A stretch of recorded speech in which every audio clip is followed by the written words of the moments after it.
Greetings. I am Dominic Bytes. Welcome to another episode of Byte Club Cinema. Today, we'll be watching the movie Conclave. It kind of chose itself, so I'll tell you why. So at the time of this recording, the actual in real life Pope of the Catholic Church has passed away. He is no more. He is pushing up the daisies. He is bereft of life. He is an ex-pope, as one might say. So that immediately triggers the process known as conclave, which is what the movie is about, which is when all the people in the funny red hats get together and decide who gets to wear the funny white hat. So there we go. That's the process of conclave. And so last year, 2024, they made a movie. It stars Ralph Fiennes, several others, about the process. Theoretical, it's not based on an actual conclave, or rather it's set during a fictional conclave, kind of like a, near future kind of piece. And so now we are seeing the contents of this movie play out in real life right now, as we speak. So, that seems kind of appropriate, Mind you, the Pope did pass away around Easter, so who knows, maybe he'll come back in 3 days. Don't know. I don't think the Pope gets that bonus status effect. I think that was reserved only for like the first one a couple thousand years ago. I don't think the Pope inherits that.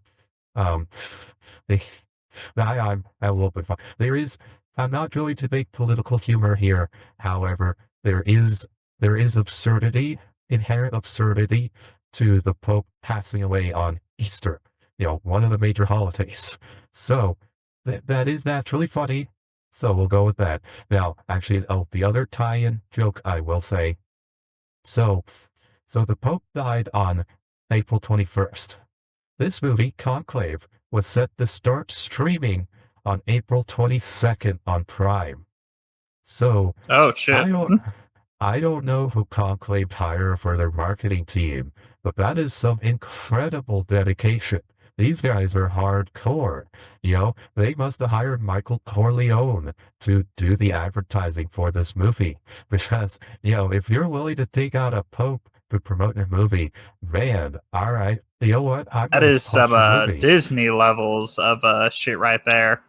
Yeah. And yes, I did just make a Godfather Part 3 reference. Yes, Godfather Part 3 is not very good, but how many characters have actually assassinated the Pope in fiction? So there you go.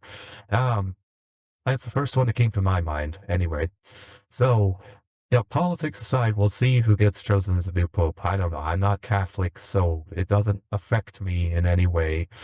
I hope they choose somebody who doesn't suck, but I don't know.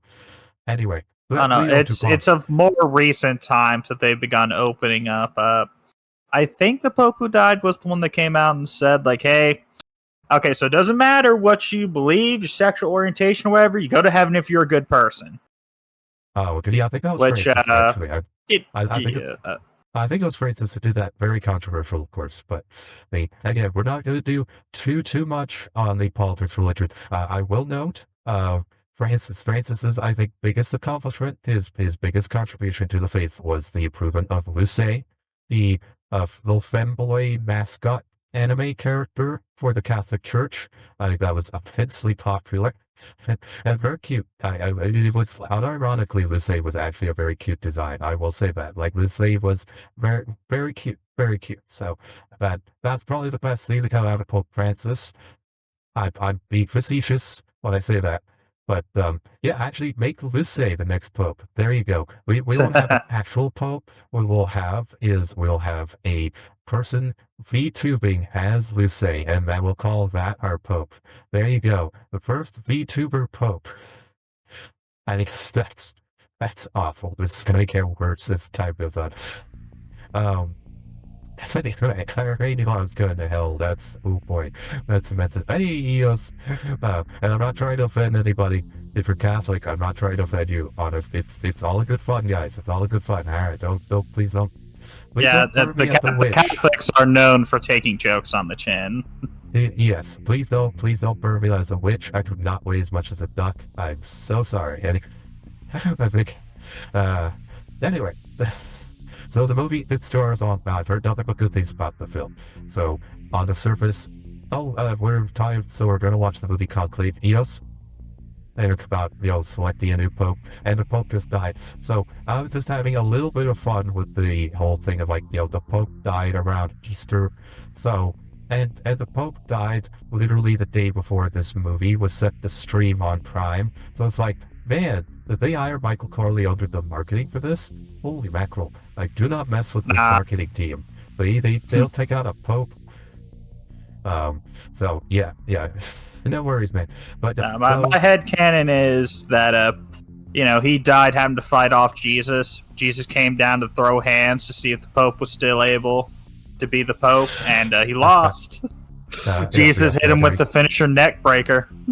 Yep, there you go. Yeah, there you go. Yes, every Easter the Pope has to fight Jesus to retain their position. Yes, that is 100% headcanon. Yeah, that is. Yeah, they do it anime style, of course. So the Pope tried for his Kamehameha, and Jesus was just perfect sell that, and it was like, no, that's, you just not good enough. Yeah, you blew me in half, but I can regen. Sorry, you just no. Oh man, okay. It's like the fucking scene from JJK. Yes. Oh my god. Be proud. You were strong.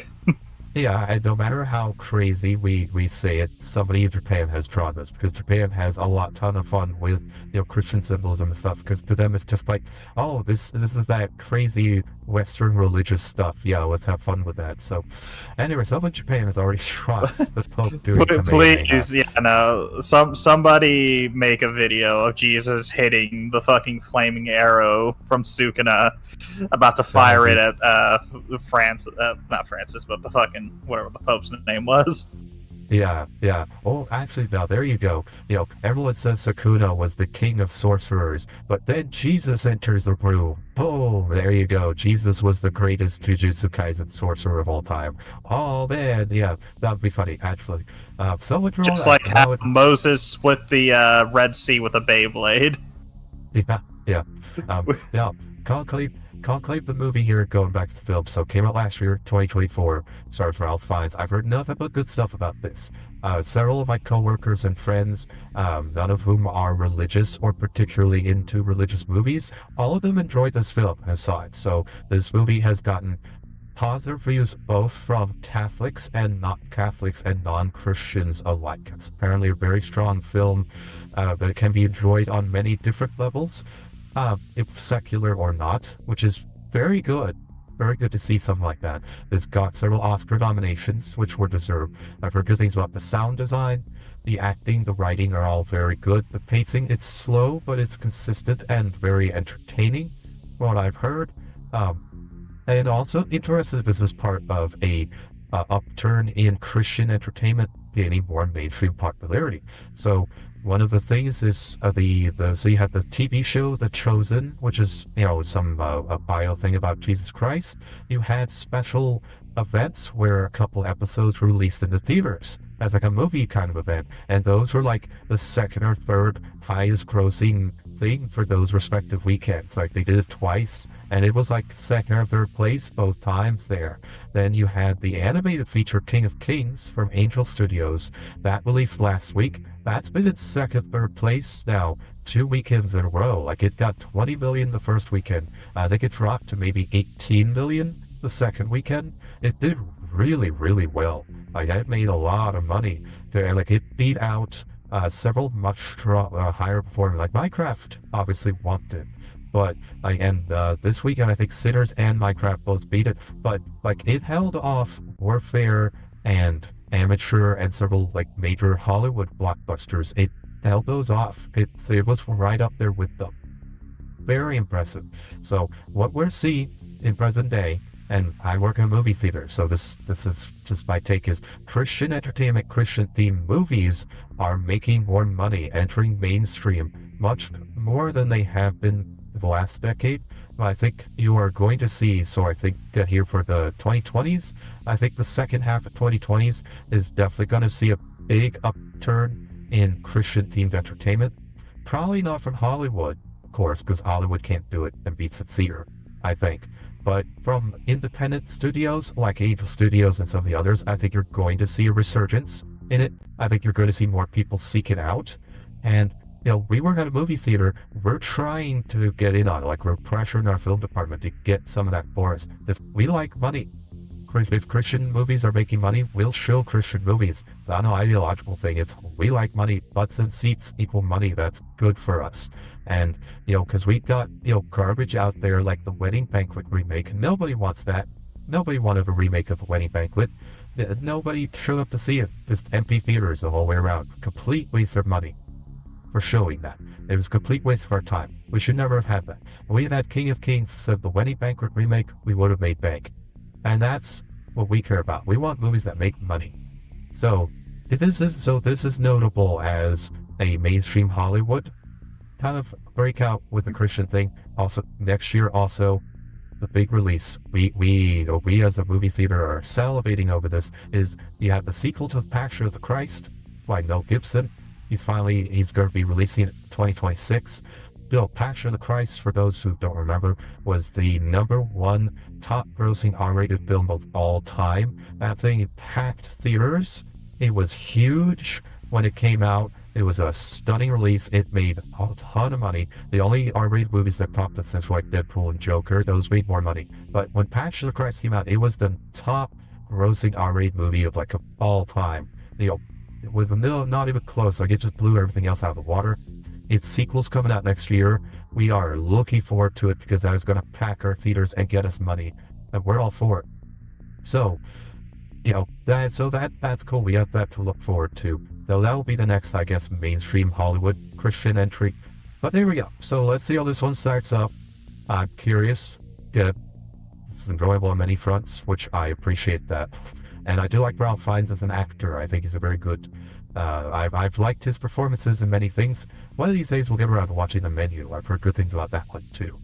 So this is kind of a more mature movie than some of the other ones we've been watching lately. But it's good to see more dramatic adult feature rather than schlock.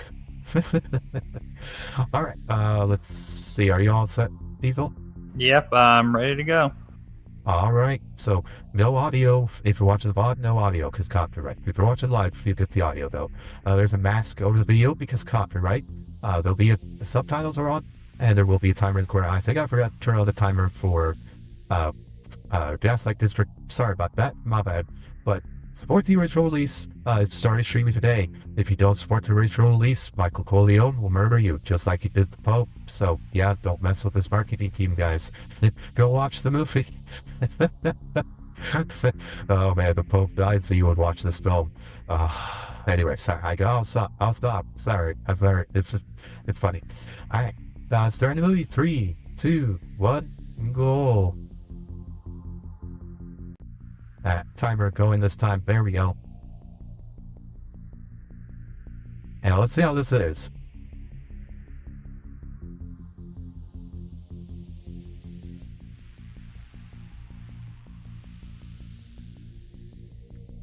Yeah. Now, Conclave, I don't know how familiar you are with the process. So basically, when the Pope dies, the cardinals gather. That's kind of the elites of the Catholic Church. And then they have to vote on who the next Pope is. 2/3 of the isn't cardinals... that based off of like the people who were closest to the Pope are the ones who run and then basically majority of vote? Well, in theory, the interesting thing, so in theory, any Catholic, period, can be nominated for Pope. So in theory, it doesn't have to be a cardinal. However, historically, it always is a cardinal because they're the ones who determine who it is, and they always vote amongst themselves, basically. But yeah, it's not always who is closest to the last Pope. I mean, Pope Francis and Pope Benedict didn't get along at all. So so it's not always who gets along. Sometimes it's just whoever has built the largest faction within the cardinals, whoever's got the best network. A lot of politicking and backstabbing, and I know what your skeletons are, kind of thing. But yeah, it's basically similar to the voting here in America. With you're not really playing to the people, you're playing to the electoral college because they're the ones who actually get you in. Exactly. Now, 2/3 of the cardinals are necessary in order for you to get the position. Now, what's also interesting is, well, people will try to predict who's going to be the next pope. It's actually historically very difficult to predict who's going to come out on top. We've had, like, Pope Francis was not expected to be the pope when he got elected pope. Like, he was considered a dark horse. So it was surprising. They shut down external communication, like you got your cell phone and stuff, you got to turn that in. The room they use for Conclave is electronically secured to prevent spying, monitoring, or transmissions. So they're very it's basically a coin flip for who's guessing, because it's so internal with everything you can't really predict. Yeah. Well, they're saying one contender this year is new as a Filipino. There's a Filipino cardinal, one of only 6 from the Philippines, and apparently he is in possible running. Where's the subtitles? Hold on. Oh, no. Well, they made up these subtitles just because they're doing like a, Catholic prayer kind of thing. Yeah, we'll have to see.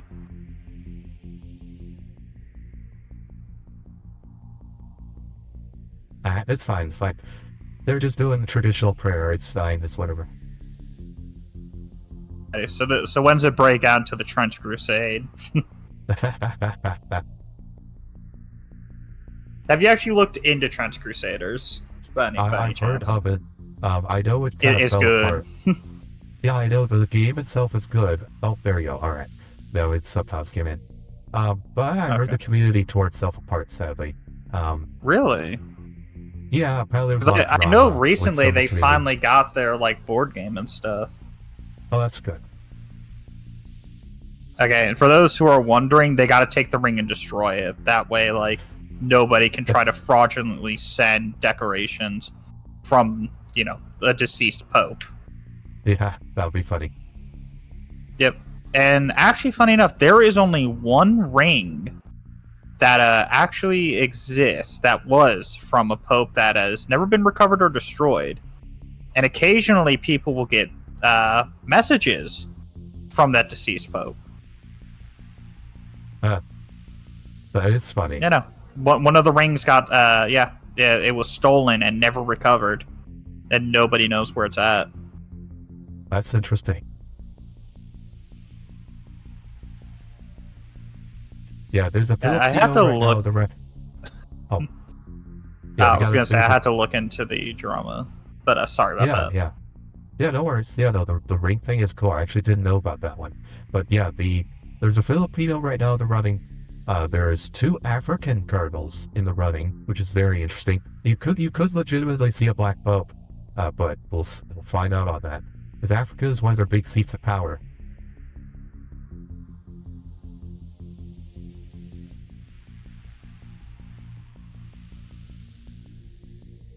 Okay, I recognize him. I forgot his name, but...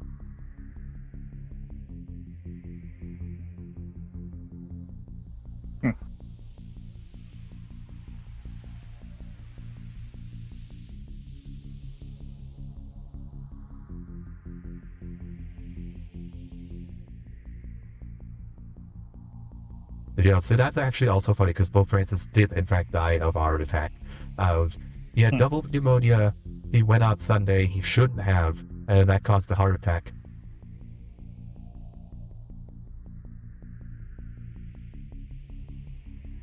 Yeah, the only reason I bring up Trench Crusaders is because watching a movie based off the Catholic sort of religion, that's kind of what Trench Crusader is kind of set in. Oh, yeah. That's actually a good one. Yes, so will the next pope be able to lead us against the demons? Yes. Will the next pope declare a crusade? Will he be able to plunge into hell to seal Jerusalem from the forces of evil that seek to ruin us via their proxy war of heaven and hell, not daring to break this sacred pact? Now, I don't know if I said it all right, but that's pretty much the gist of why the demons themselves have not invaded Earth in Trench Crusades. As if they are to set foot upon the earthly soil, then the angels will descend. So it's a proxy war. Oh, it's John Lithgow. Wow, okay.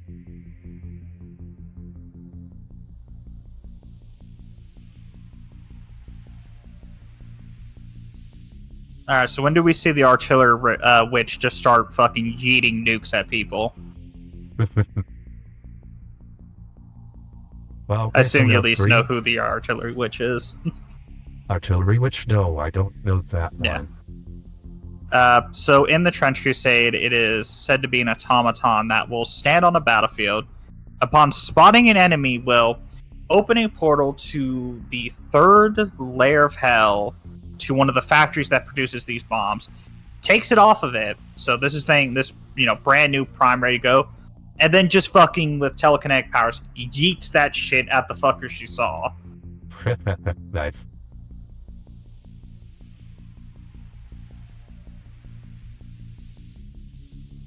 Okay, so Ralph Fiennes' character is gonna have to run the Conclave. Oh, that's fun. Oh man. No, it is interesting. I've got several big names of this. I got Lithgow, you've got Fiennes there. I recognize, God, I forgot the guy's name, but I recognize him from other films.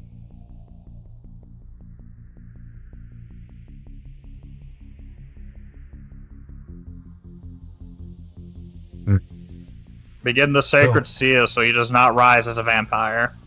Right. I actually also wonder, like, does the Pope do his own last rites, or does he get someone else to do it?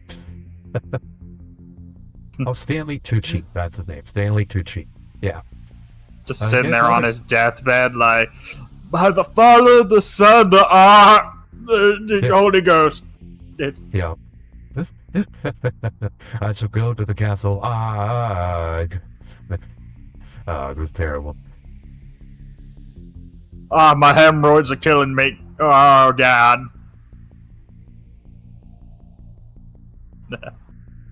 This is, yeah, okay, that is interesting, like, the way they, like, seal the room and stuff like that.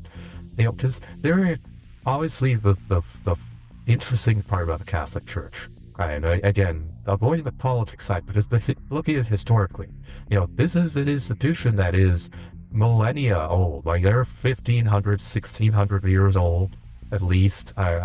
Someone could correct me below in the comments there. But this is a very old group. They have a lot of very old traditions. So, a lot of the stuff they do today, they were doing 500 years ago, plus, you know, predate our modern world.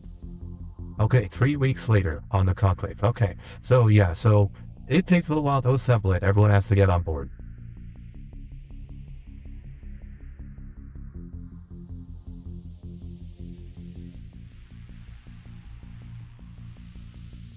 Damn.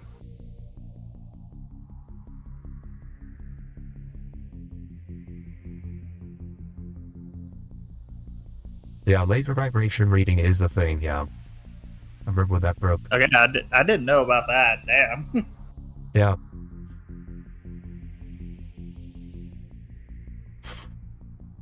Hell is other cardinals. There we go. I like that. That's a good line.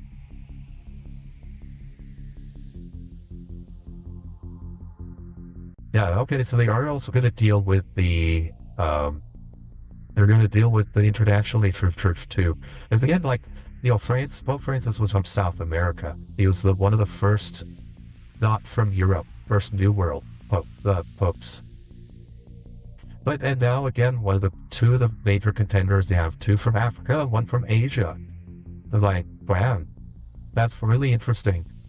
Yeah, I can only imagine if one of them like got food poisoning, just bombing the only bathroom they got. It's like, oh, we should have ordered Taco Bell for the Conclave. Why did you get Taco Bell? Dear Lord, purge this demon out of me.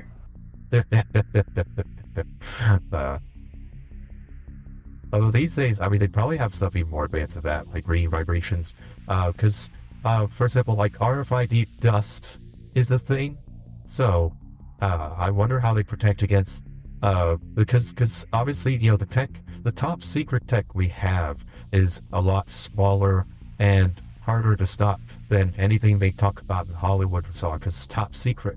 So, some people have posited like RFID dust, or like, drones, like extreme, like insect drones, that kind of thing, like flies, that could work.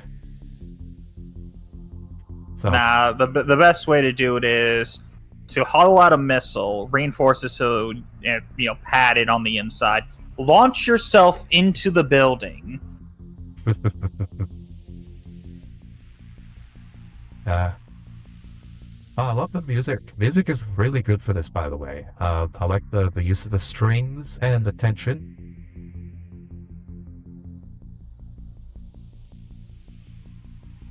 Yeah, they're showing you, all the different ways that things from the different continents and stuff.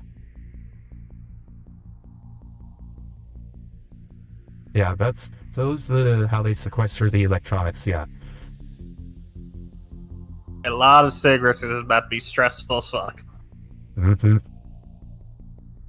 Order 3.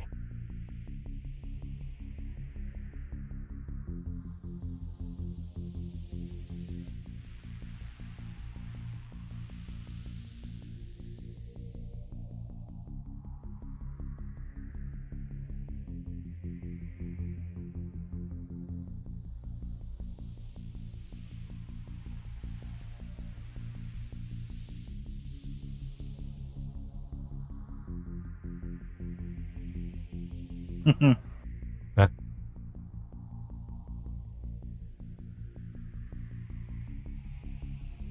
yeah.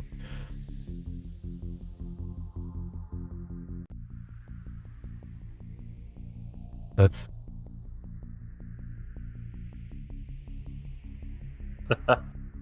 yeah. So now we're sorry. So we see the name Tedesco dropped a couple times. So you can only have and this reflects the actual thing. There's always the people who want the power, and they're never the ones who should get it. It's always the reluctant ones, generally speaking. The old lesson is the man who does not want power is the one who is best equipped for it.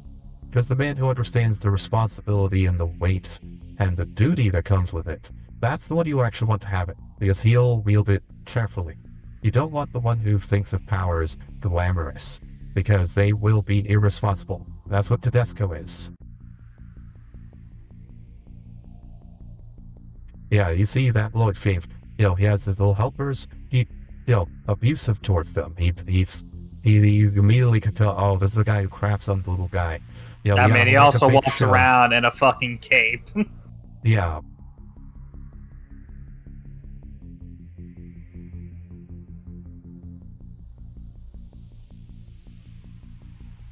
So Tucci is playing almost like a reluctant nominee. That's cool. I like that. Yeah, he knows that one of the people who might get it isn't worthy, so running just in case. Not bad.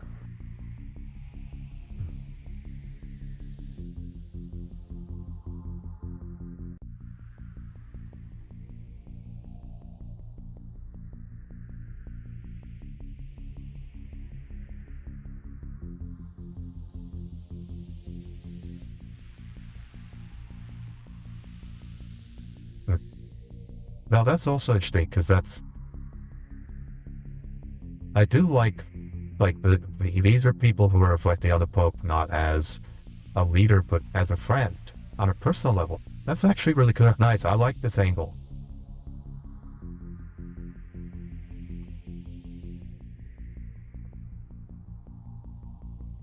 Yeah. And I do like they don't do the whole spiel and shit. It's I just like how it looks like people talking to people. Yeah. But the reflections they have are very real. The characters are already standing out to me. The writing is very good here.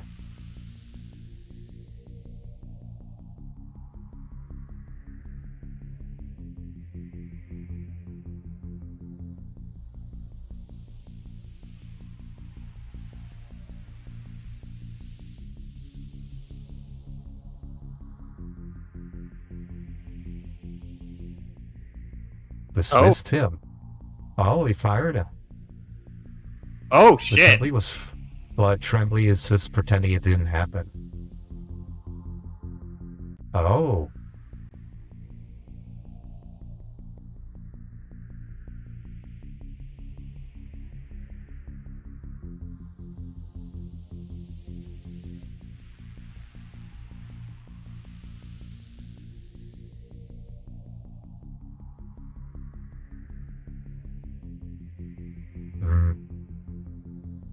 Interesting. Okay, yeah, he's the dean. He's the one in charge. So if a cardinal was fired, he has to be removed. He can't vote in the conclave if is fired. But it's about to start, so he could go and tell him, like, hey, I was just informed the Pope dismissed you. You gotta go. Mm-hmm.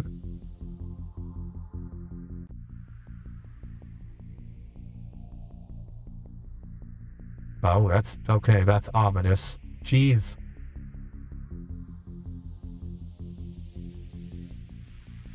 He's about to show back up with the gun. All right, motherfuckers, you all vote me Pope in now.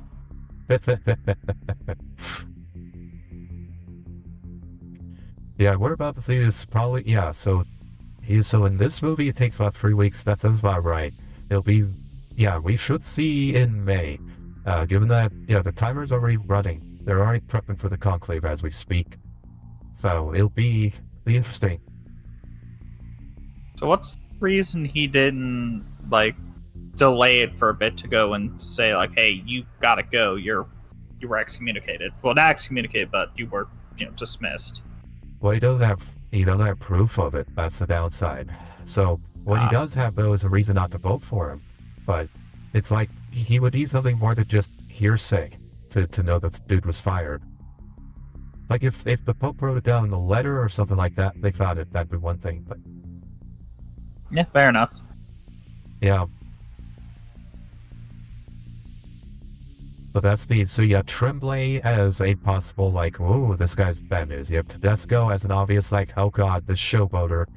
You have Bellini as a reluctant. I like this. This is good. We're getting ourselves to some of the candidates here.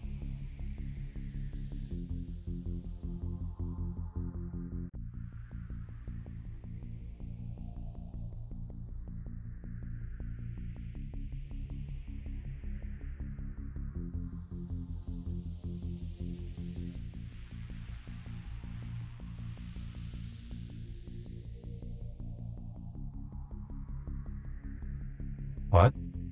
Okay, this one I don't know. Like, wait, no, cardinals can't just spontaneously generate.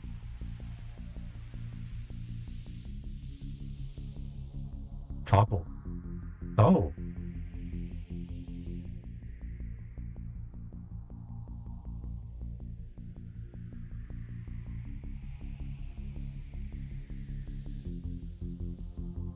Well, Kabul is Afghanistan. Oh, wow.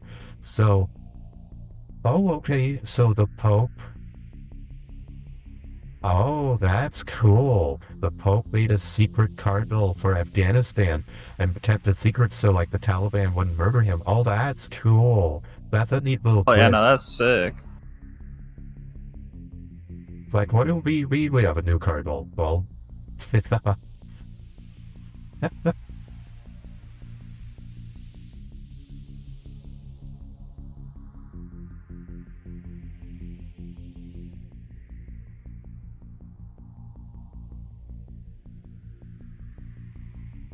Yeah, I mean, he's a cardinal, you gotta let him in.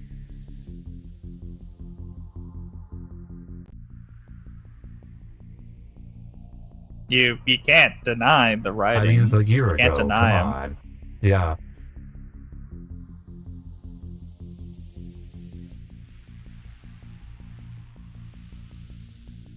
Yeah, I mean, the dude's got one of the heart. I mean, God, can you imagine being head of a Christian ministry in Afghanistan?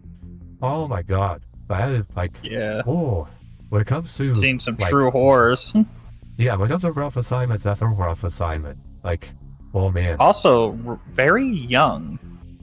Yeah. Mexican, so that's also interesting too. Like, you're Hispanic in Afghanistan.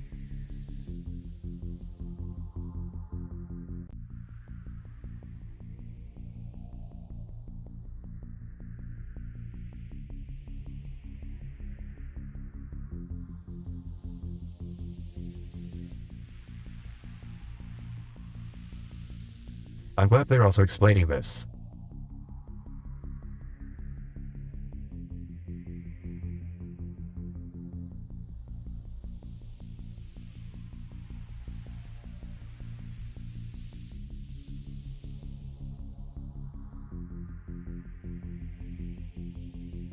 Couple. And that's where it should click with everybody. The reason he was kept Yeah, secret. Yeah.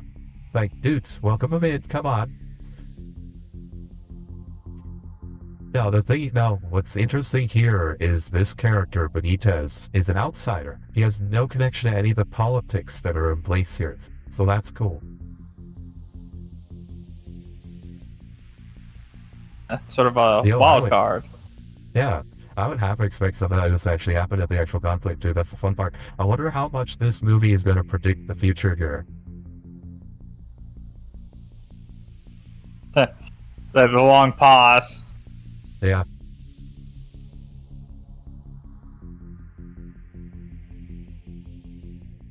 Yeah, he's a true believer type too.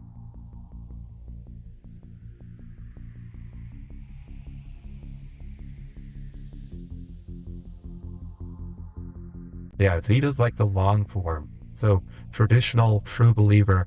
You can see why he got picked.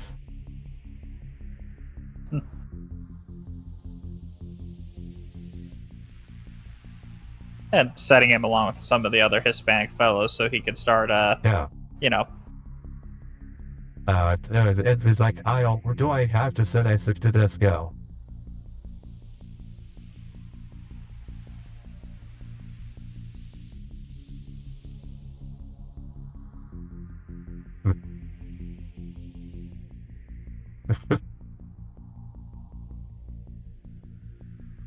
I like how this guy too is being played the acting here, is you immediately get to tell like, oh, this guy's a slime ball.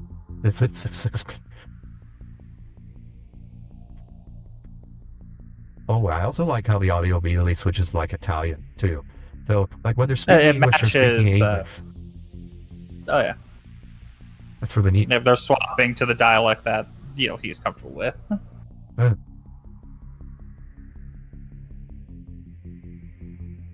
Characters, their fellow countrymen. Yep.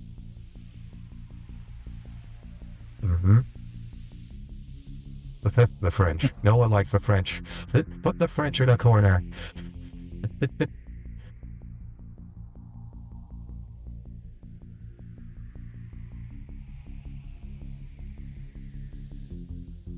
They're all but speaking Latin.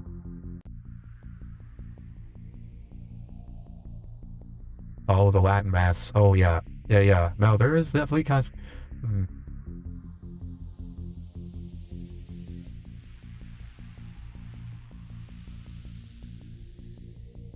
Well, okay. I'm cool with the Latin Mass. I mean, Latin's cool. Have you heard Latin? Latin sounds cool. Like, why aren't you doing Latin Mass? I mean, it's badass. I mean, it doesn't help that Hollywood has promoted Latin as, a more demonic, evil language, which people buy into. Badass. Yeah. Doing the Latin Mass sounds like, you're warding off the demons. Like, we're casting spells over here. It's cool. It's called out. Yeah.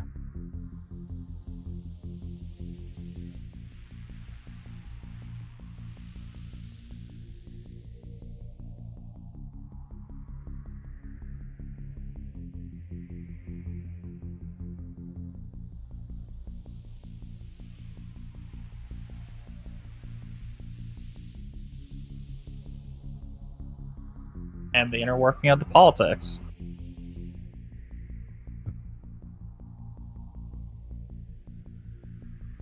Okay, so Bellini's got more support than Tedesco. Right, once they... actually, the votes are, like, power levels. Compromise.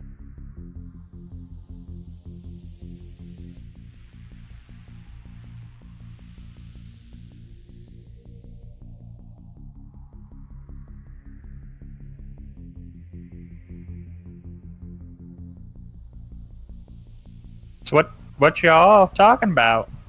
Heard you were talking shit. Everywhere but nuns.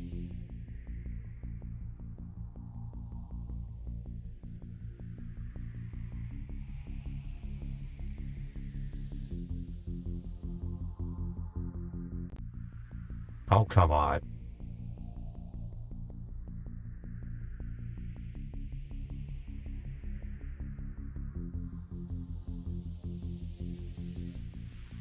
Oh, that's cool.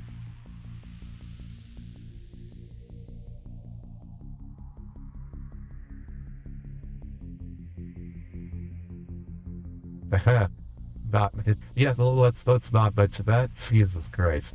Oh, actually, I shouldn't say that, huh?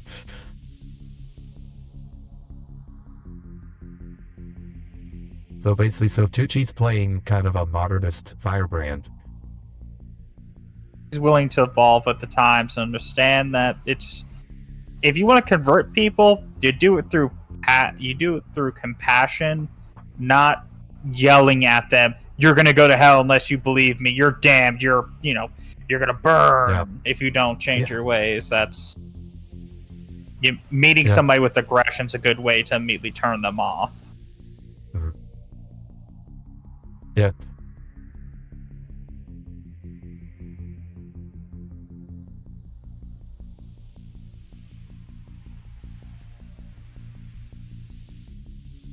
Hey, this movie brings a flyers way there. Yeah, the men who want power are the ones who don't want to have it.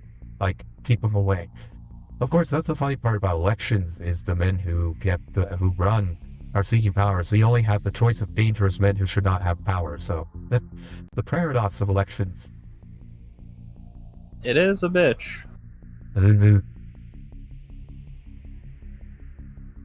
Oh, okay. So John Lithgow is playing Trembling. Okay.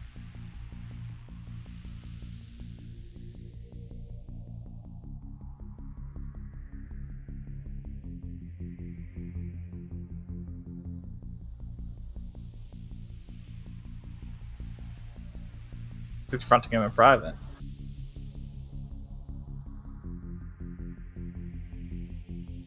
Okay, so Wozniak was an archbishop, not a cardinal. Okay, so cardinals outrank archbishop. I don't know the rankings within the Catholics. I know there's pope, then cardinal, and then I don't know.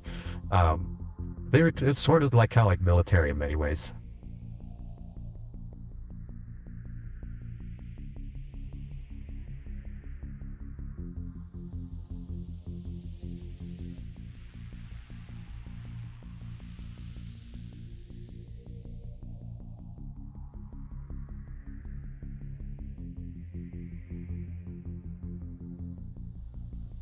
And trying to change the subject. Oh, they have a Keurig. There you go. So you have, there's this old process, sequester, blah, blah, blah, and we have a Keurig. I love that. I like that. That little bit of, like, modern mixed in with the classic.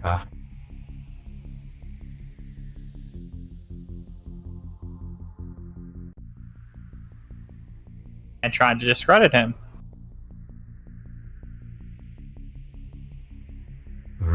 Trembling's not looking to...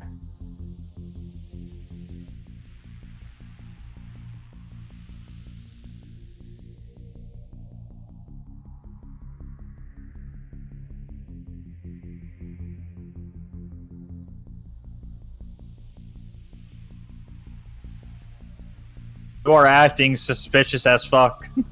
Yeah.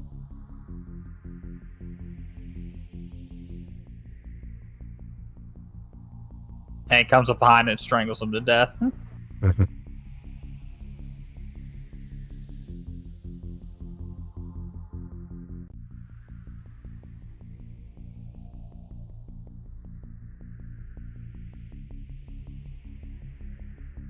Before I smothered him with a pillow.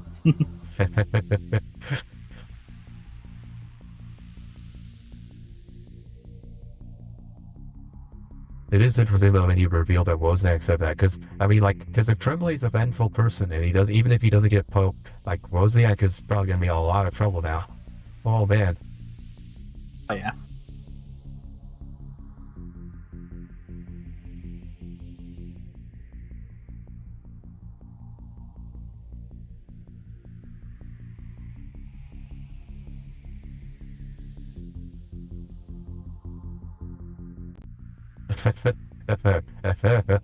Yeah, that's not gonna happen.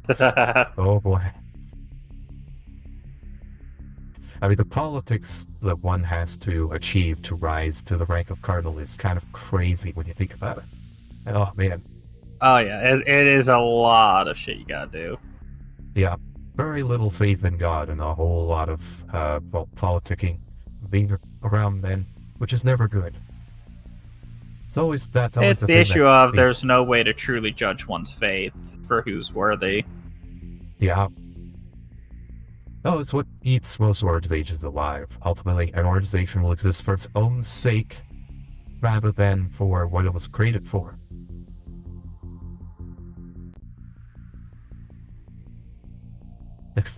He doesn't understand. It's a Ziploc. I think the zipper wasn't working. Yeah. Like, damn it. We this for 1500 here thing and we can't get proper zip. Like,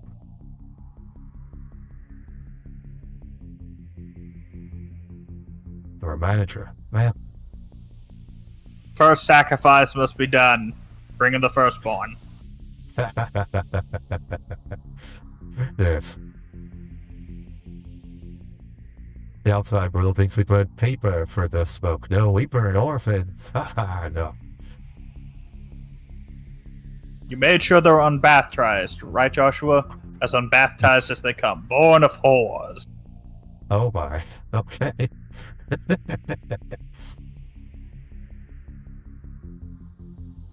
Make sure you get the holy sin bread. That way we can go feed it to the homeless. To absolve ourselves of the sin. Which, by the way, that was a fuck thing people would do. So it wouldn't be like for burning, but you would have like fruit and bread placed above a dead body. It would absorb the sin, and you would go feed it to a starving homeless person. That way, that person takes on all of the sin.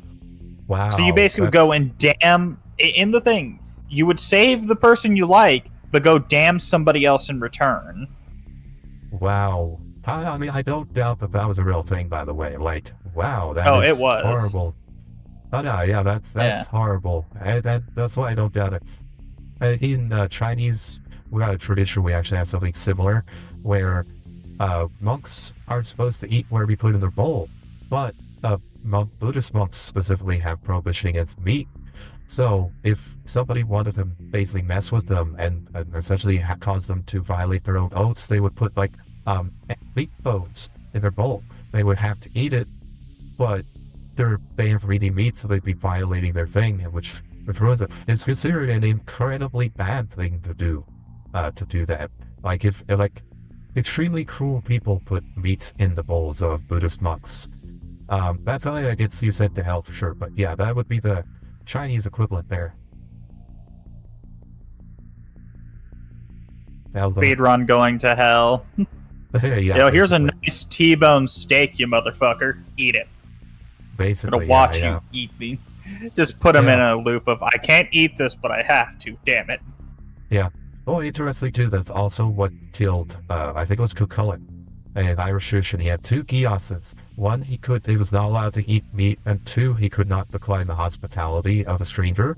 So one of his enemies invited him to eat and then fed him meat, and he had to eat it. So one kiosk compelled him to violate another, and he died. So that's one of those old Irish tales, I think. Someone correct me in the comments below if I've got the wrong one, but I think it was Cucullin. Yeah. Let me look that up, because if I remember correctly, he was the Hound of, what was it, Hustel? Something like that. There it is, Cucullin. Alright, it was an Irish warrior hero, and he was a demigod. He was believed to be the incarnation of the Irish god, Lugh? Okay, so this is just some other stuff.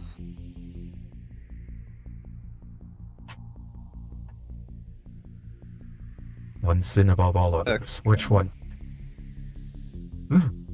Interesting. What sin was it? Certainty is the enemy of unity. That's an interesting message. Yeah.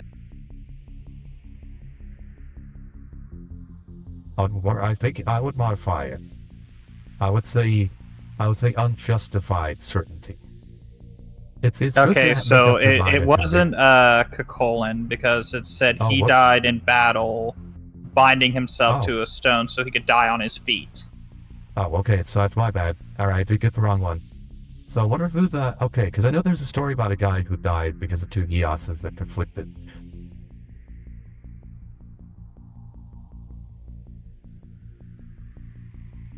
Yeah, unjustifiable uncertainty is a bad thing, yes. Yeah.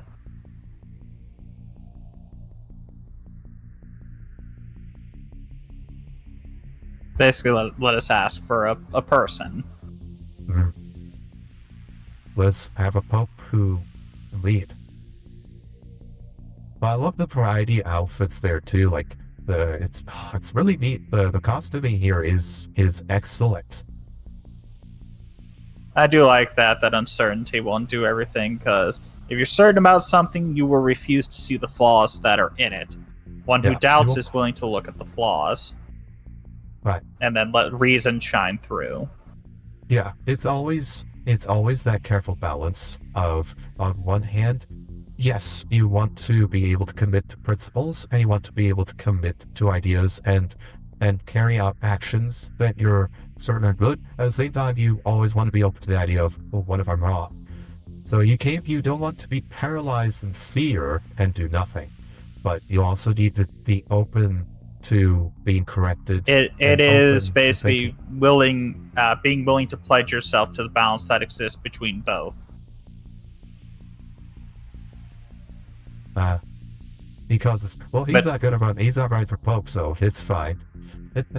Yeah.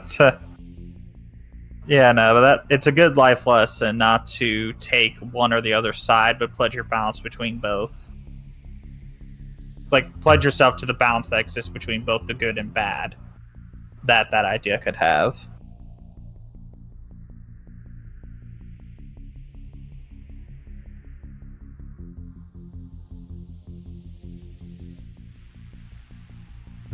Yeah, okay.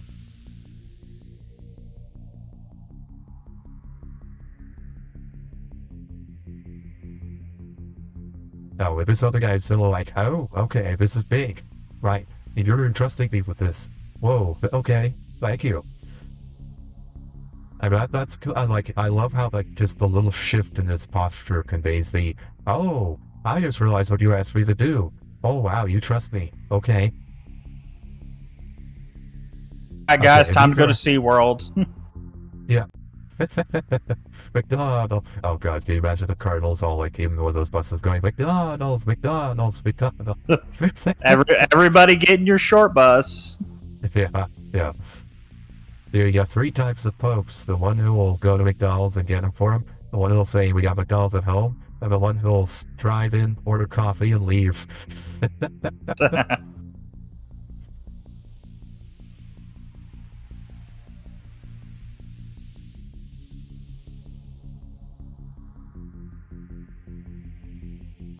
Okay, so now this is when we think of cardinals, this is the kind of outfit that we tend to think about. So it is interesting how they have like shorter fancy white hats, similar to the popes, but like this costume where they're all red. Yeah.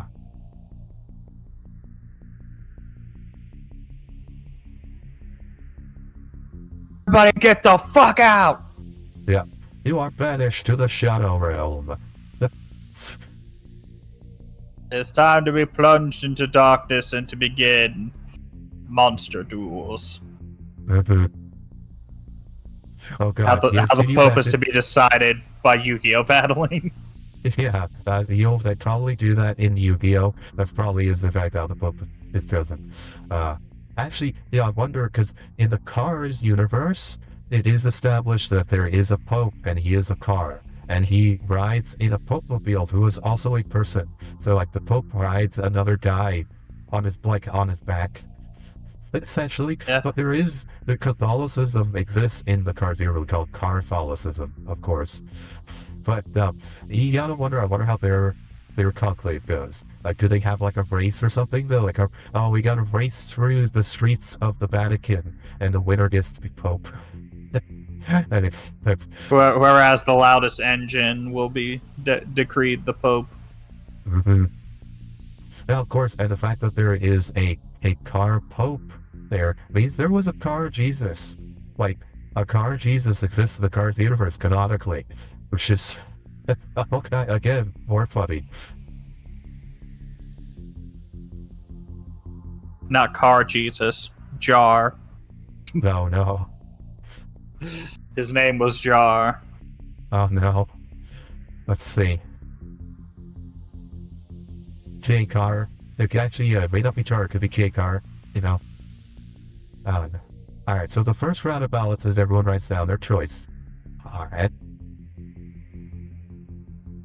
Yeah, he can afford to make a stir because he's not running.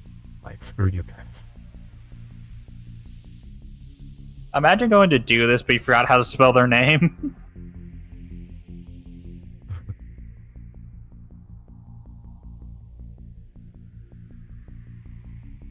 Alright, he's voting his friend, Aldo. Now, here's the thing. What I expect is that once Bellini realizes that he has a chance, I think you'll see his personality flip. From like, no, I don't want it, to, alright, well, I'm in it now. And... Well, remember, they don't know the tally. Mm-hmm. So it's a case of his personality won't flip because he won't know until he's elected. Unless, of course, somebody does some politicking and has one of these guys break their oath. Oh, first, I didn't know they announced it. Apparently they do, yeah. I actually, now this is the part I'm not super big on. So I thought they would keep that... Okay. I thought they would keep that secret, not to influence. Okay, so Tremblay's got 2-2. Everyone keeps track of it. Adeyemi? Okay, that's the African guy. Okay.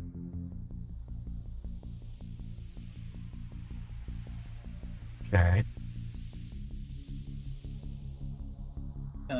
I doubt they would do this because this would influence the vote. Well, yeah, it does. Because, yeah. Oop, okay, thank you for banning the spam bot, Siri.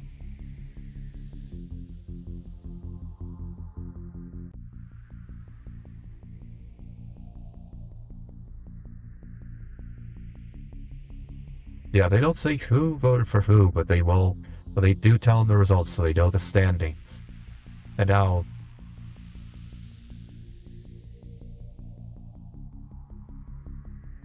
Benitez.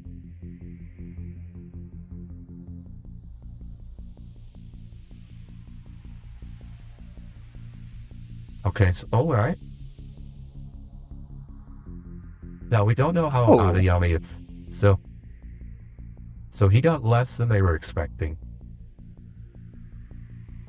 Yeah, it seems like the African American gentleman is yeah. Looks like he's doing good. And that makes a lot of sense, by the way. Again, Africa, for the Catholic Church, like there are two big areas of growth are South America and Africa. One reason Francis got chosen was to expand their operations of America. The one reason some of the African cardinals, like 2 of them, are contenders now is because Africa is also big for the Catholic Church. But the candidates from there, though, are way more traditional than most of the European ones, which is also interesting. I do like how they're showing that they're putting the black smoke out to represent no pope has been decided. Yeah, so now the voting ends, now the politicking begins. The votes are like power levels, essentially.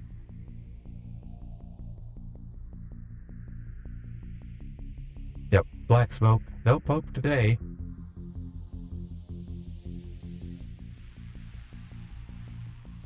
People were getting excited. I was like, no, okay. Like, no, these cardinals aren't going to become unified with a single vote. That never happens. I mean, there is one way to unify them, but it won't be through their god, of course.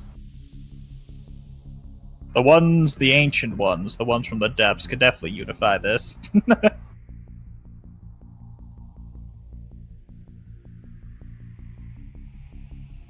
Huh? Yeah, nice. Okay, I was expecting that one. Genocidal sexual violence. Okay, Yeah, first well, time I heard that one. I don't want to know what that is. Oh, I mean, it's when one tribe kills all the women of the rival tribe to make them extinct. Very, yeah. But that's just genocidal. Where's the sexual violence come in? Well, that comes from the memes. We won't go in depth on that one. But yeah, they target the women. Okay. We'll say that. But that does happen in certain African countries. Ooh, it's old school.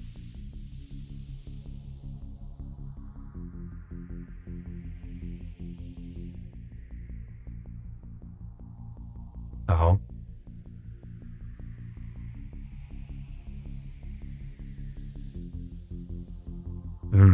Interesting.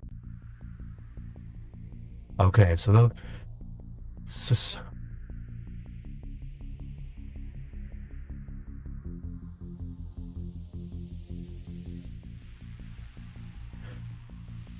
okay.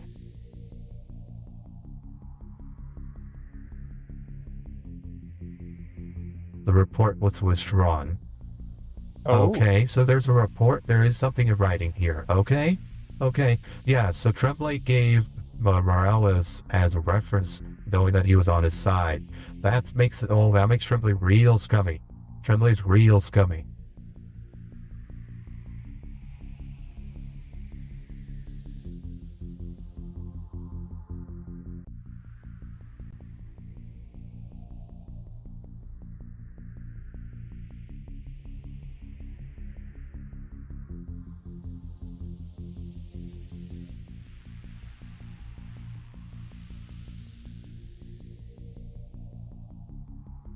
Yeah, no, it's interesting watching the politicking. Yeah, the politicking here is really well done. And, yeah. It is, yeah, because it's very interesting how, like, they're holy men, but yet God is very much vacant from this. Yeah, and this is now you see why the Pope was having doubts about the church. Yeah, it makes the movie reflects that very well. And this is a dry topic, but the movie is doing an excellent job of really making this interesting. It's living up to my expectations. Very happy with that.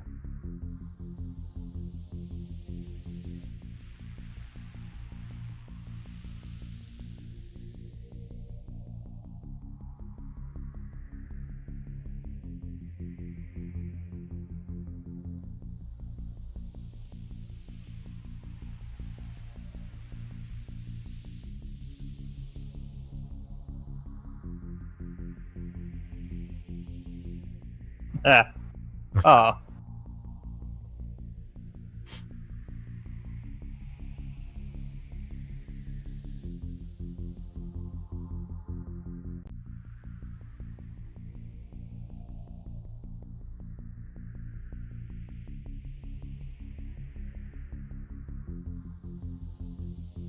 Yes, I want to get out of here. Don't make me Pope. I want to get out of here. I'm tired of being locked up. But the man with no politicking sees something in him. Mm-hmm. That is also interesting.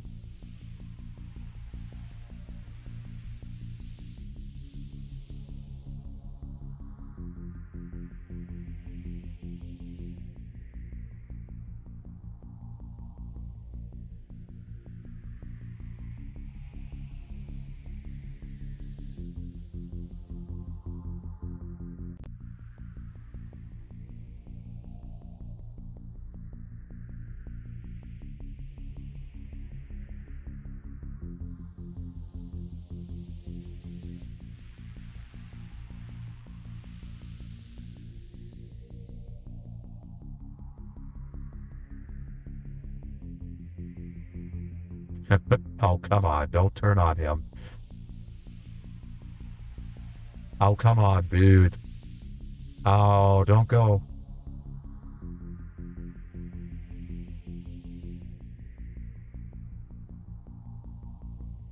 I also find this interesting. We liberals, they're legit just bringing politics into this. Yeah, well, yeah.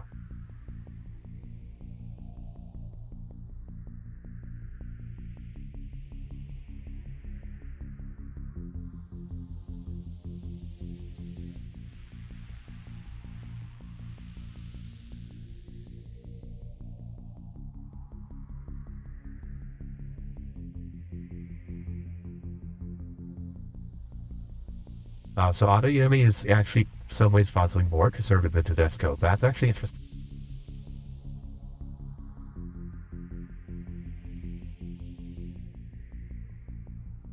Yeah, Delaney's letting you get to him. This isn't...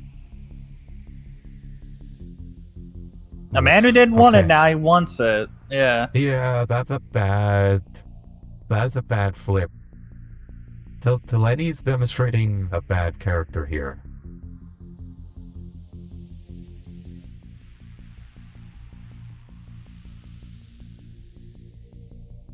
No, I believe him. No, he genuinely doesn't want to be here, my guy. Why are you coming at somebody who is your ally? You moron. You're just driving away from him. He wanted to resign. Yeah, like, you know this because you talked to the pub about it. Oh my goodness. But now, to be fair, people like this really exist, is they can get to him. And it's a sign of a bad character. A guy like that, what he just did to his friend, you don't want him in charge. You don't want the head in power, because that's the kind of thing he's going to bring to the leadership that will destroy your group. That is not... I also like the... not only in the process, but it's a little jab at, our politics with conservatives and liberals. Yeah. Where both sides believe they are the only way to the future and don't believe that the others have any, shit. Exactly, yeah. Because Tedesco clearly kind of portrayed Casconi, but now Tellini, his flaws were becoming her. So at first, Tellini seems like a reasonable alternative, but now he's revealing his ugliness as well. He may still be a better person than Tedesco overall, but he's not suitable. The Adeyemi, maybe, I don't know, we don't... The hell? There are not supposed to be domestic squabbles here. Okay.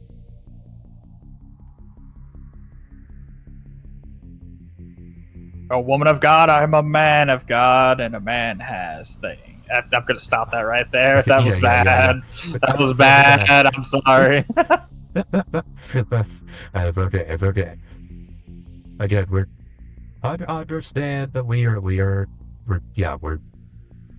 so Tremblay is but I did find that interesting, though, that, again, he said we liberals have to stick. He's using actual politics to try to brute force. Yeah. Yeah. Okay.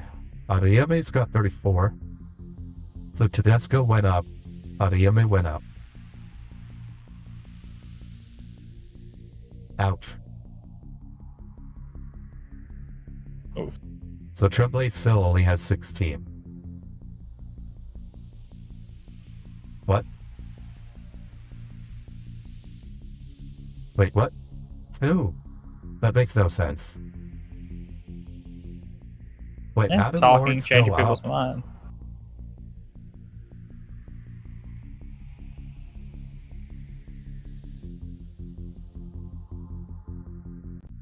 Yeah, they do 4 votes a day.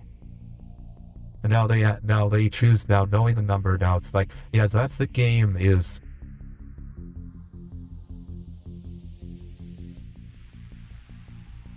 Right, people like voting for a winner, so now he goes up. That makes sense. So a lot of Tremblay's people went to Adeyemi.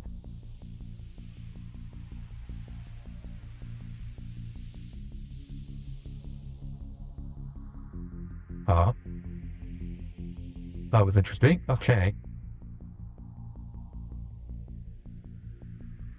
What, was that an earthquake? Aside from God.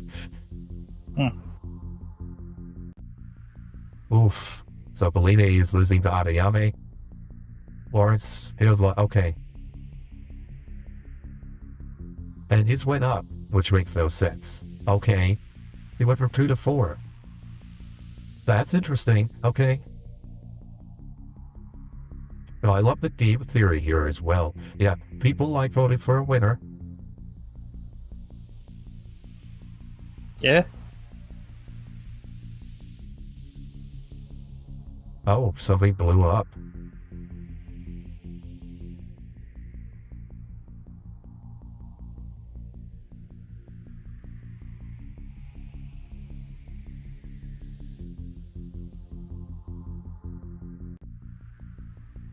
Explosion, yeah. Adeyemi gets 52 votes. Something blows up. Okay, I guess we shouldn't vote for him. Yeah, I obviously not that superstitious.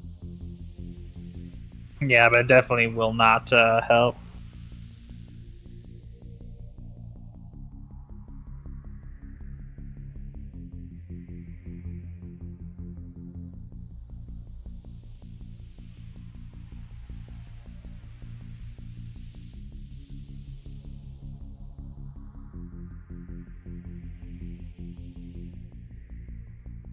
Yep. I do like how he is bringing up the, like a liberal issue. Oh, what happened? Okay, that's going to cost him potentially. He's having an argument with. Yeah, I do like that. Are we condemning him less because he's black? It's like too late for that. We're not getting into that. Yeah. There's truth to it. Yeah, there is. I mean, even they can be blinded by color. They still don't want him because of his views, but it's less of a blow because he's black. He's not white.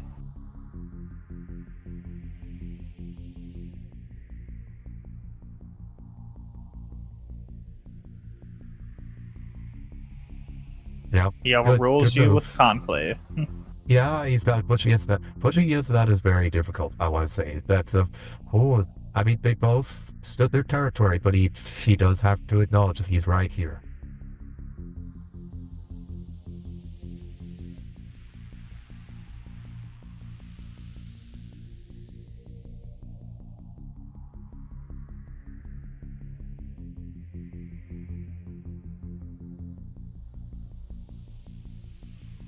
Is getting her out of here that way she can't influence.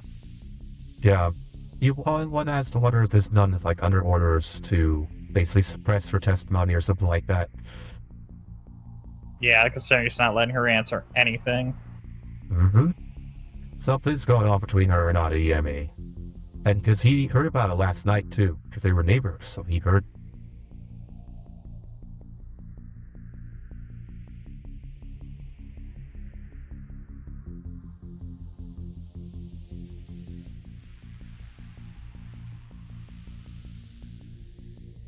Now, but they are like also Lawrence's character here.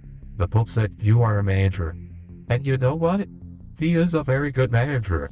Because when he approaches her, he's coming out of like, I need to do the right thing, even if it hurts someone I like or get along with. I need to do the right thing. Yeah.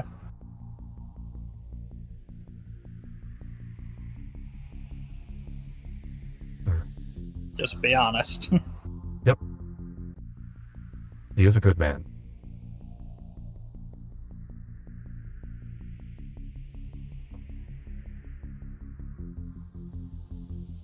And I like how earnest he is.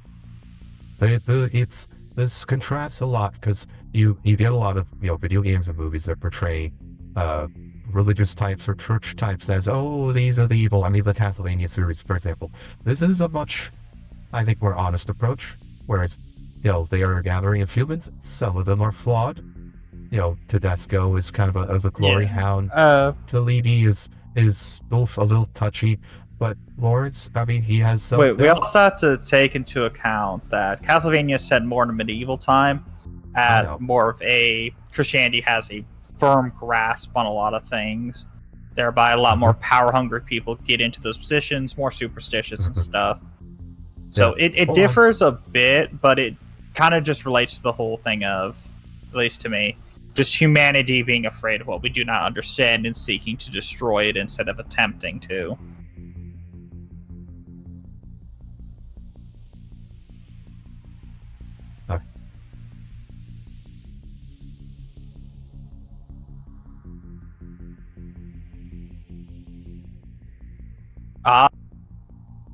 Right. Yeah, because why are you getting pissed off? They have to think about chastity, so... Did he break his vows with her?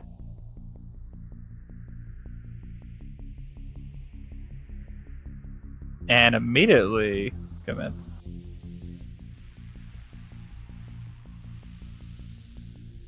Oh crap, he got her pregnant. Oh.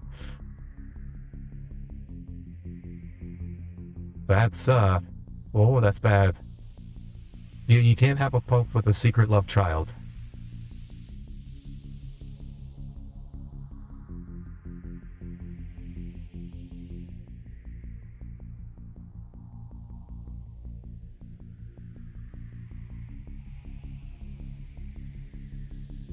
Oh no. Oh, 30, yeah, no, that's... Not breaking those allegations, man.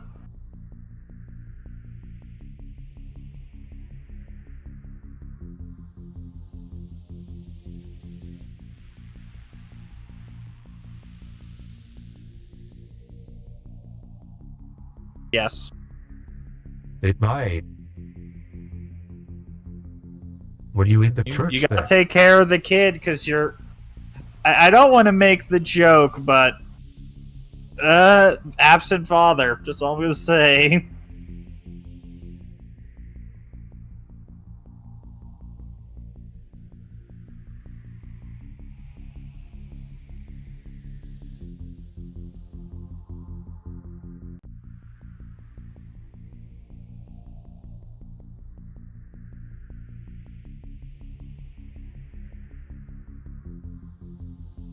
Right, that's, whoops. Yeah, he's like, I'm not gonna say anything, but you're fucked, man. Yeah. Yeah.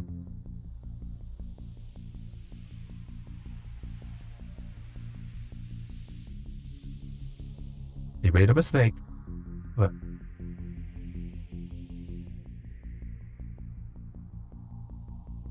Raise the child.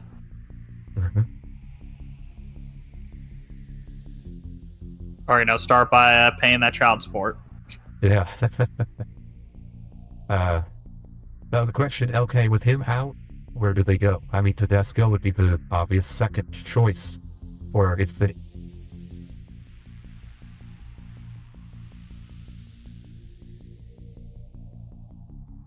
Very compassionate man.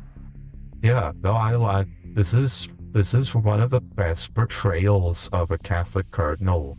I've seen it a lot, but the ways I brought up Castlevania, by the way, is simply because that's a more recent example where they the church is corrupt and villainous. But you're right, I mean, it's medieval times. There are other examples in modern culture. Because I would like to bring up that they did it accurate in the medieval times, considering all the amount of scandals, especially sexual ones, that popes during that time were getting into.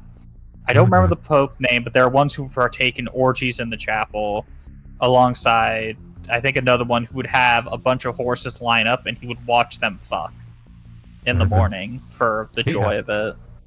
Yeah, they were controversial. They were very fucked in that time, so I think they did a good job representing that as, yeah, there were some good people, but a lot of them were fucked because the church itself was fucked. They were complete powers, so they had nothing to fear. They did not have to be good.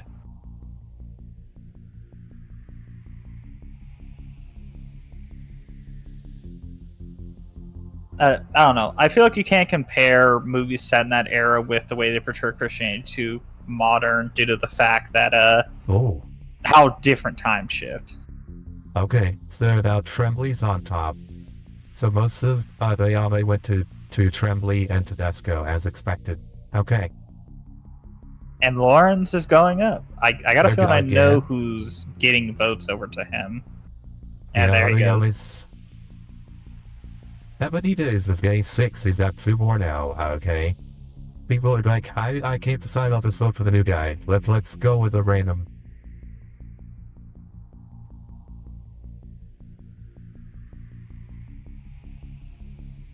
I like how it just shows him alone. Very good. So yeah. He went from being on top to now just alone. I do feel for him. But yeah, I do feel bad, but at the same time, I don't really, because you left a fucking child alone. You used your position to do that to a 19-year-old and left her with a child. You might be a good man, but you're a piece of shit because you never atoned for it. And the only atonement I see fit is you gotta go try to at least help her or be in that child's life instead of abandoning them and claiming it's a mistake. You abused power. That wasn't a mistake.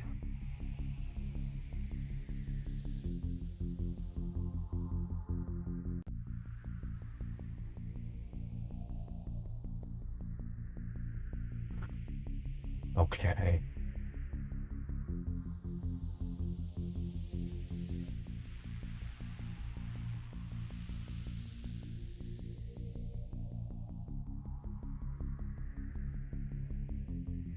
Oh. This Tripoli's on top. Yeah, kind of probably should want to get your hands on that.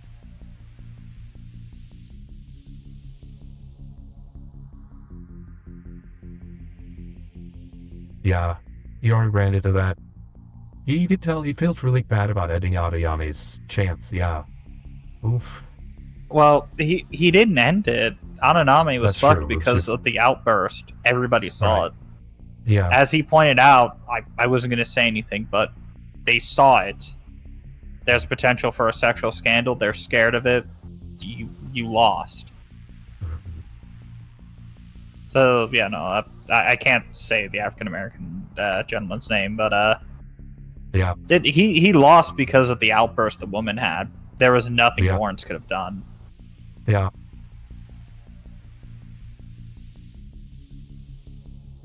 Oh boy, now what? I'm out at the door in the middle of the night.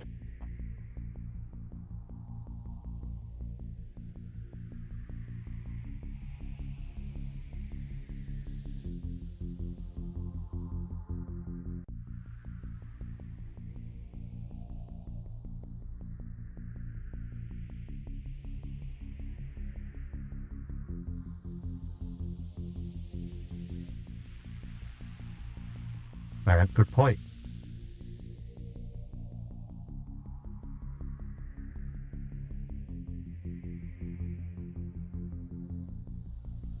Oh, was Tremblay goes there? Are they gonna side with Tremblay? Yeah, but Tremblay. Don't want to get caught politicking.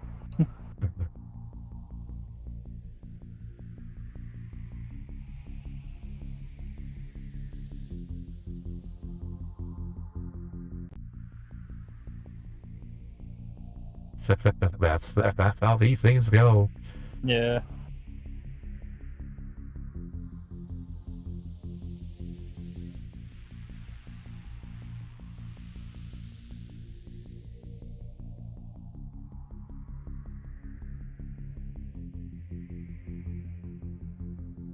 Okay, so they do mention that. I mean, it's yeah. It's one of the bigger scandals.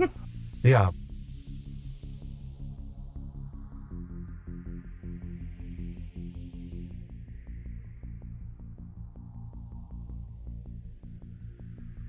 Fair point.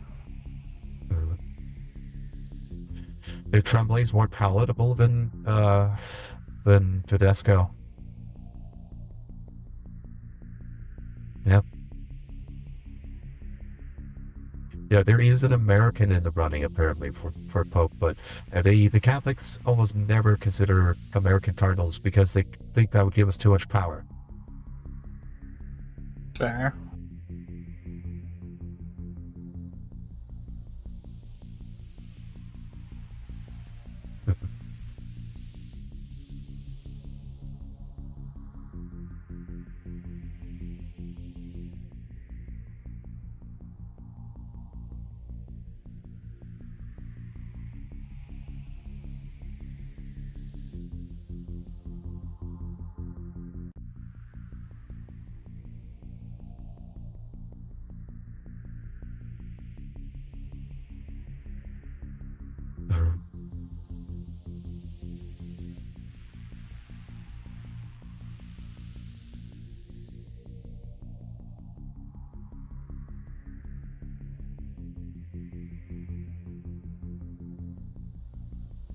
And that's acceptable.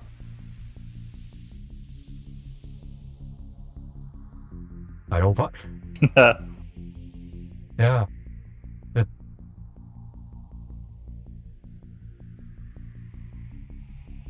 I don't want your vote. Well, sorry. Could you please stop voting for me? That's the reason you're getting it. I don't want it. Yeah. Well, you're getting it. I'll get more supporters. You'll be Pope whether you like it or not. You're saying it, you'll like it. But, again, music, very sparse use of music, but excellent use of music. And there's the retaliation.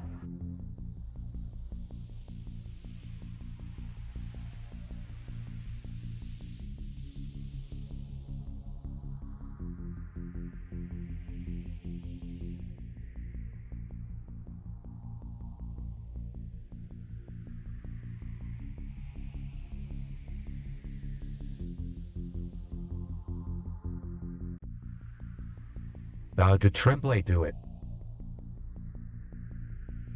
Did Tremblay get... Oh, did Tremblay sabotage Adayame by bringing the woman in? Yeah. So, he's in cahoots with this woman. Quite possibly. But she's being very candid about this information. And she didn't want the woman speaking.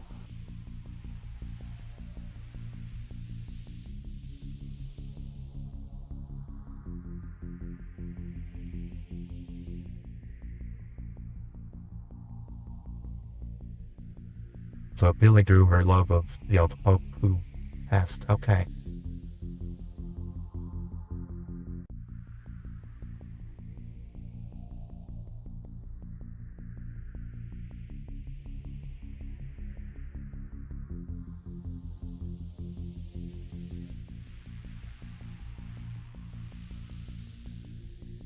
She opened it up so he can view it himself. Right. She's not betraying anyone because she's not saying it. But he's like, if you want to know more, there you go. I'm opening the door.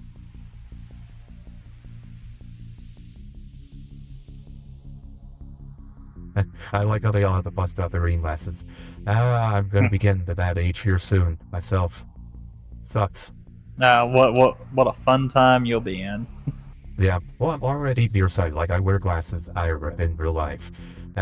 Because I can't see far away, but now my close-up vision is starting to disappear too. I was diagnosed, I think, as nearsighted. That's the one where you can see far, but you can't see close to yourself, right? Something like that. I got when I was younger, I got diagnosed, I think, with nearsighted. That's the one where you can you can't see close, away, but yeah. Okay. I had those reversed. But I don't wear glasses yet. I never will. I refuse to be a nerd. Okay, so Tremblay did... Okay.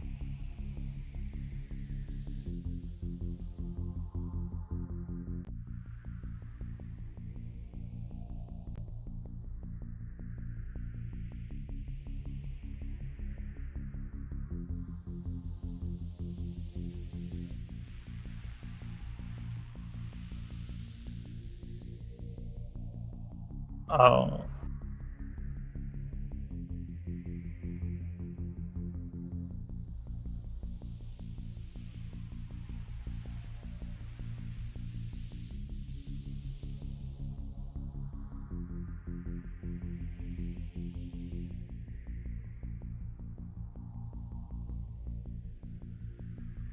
Yeah.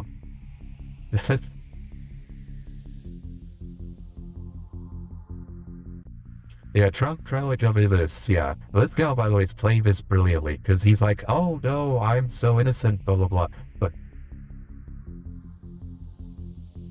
But yeah, okay, so he did bring the Adayama guy.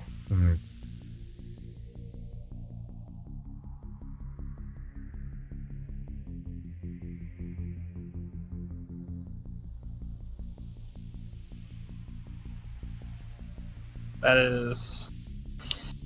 Yeah, no. Keeps going to...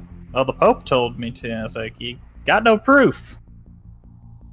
Yeah, it looks like he was dismissed. So, yeah, he's not even supposed to be sequestered. Because he got dismissed, meaning he's not supposed to be even allowed to vote.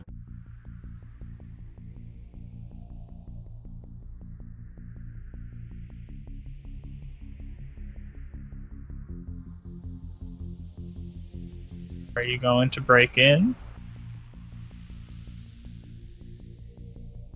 Oh, shit. Okay, yeah, he's got to enter. I mean, it's part of his duty. And as he said, the Holy Father goes to him and says, "You are the manager. I need you to stay as deep." I think maybe to a degree, like the Pope sensed that he was going to die soon. And like he knew that, well, if I die, you're going to be charged with the Conclave. You're the best man for that job. So, yeah.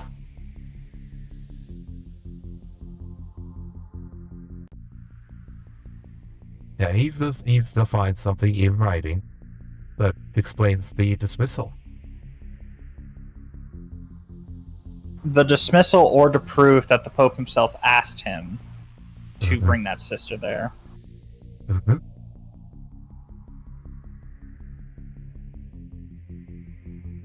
Yeah, because it could also be like the Pope was going to investigate that and be like, "Hey, Adiame, okay, we're going to need to have a chat here about your kid." Which is reasonable. I mean, a Pope holding a cardinal account for that kind of thing is reasonable. Essentially, that's your boss. But I like the little detective work here. This is cool. This is cool. I like this.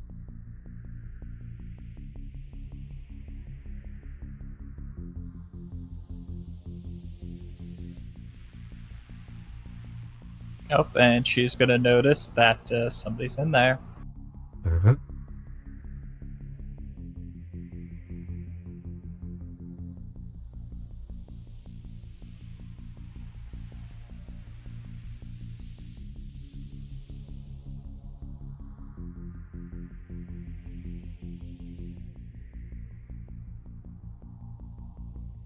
Yeah, because the thing with and the thing with Lawrence too, he's not running for Pope, so it's like, oh, I took this action and it's gonna cost me, the 5 votes. It's like, I don't care. I hope it does. I don't want to. I don't want the job.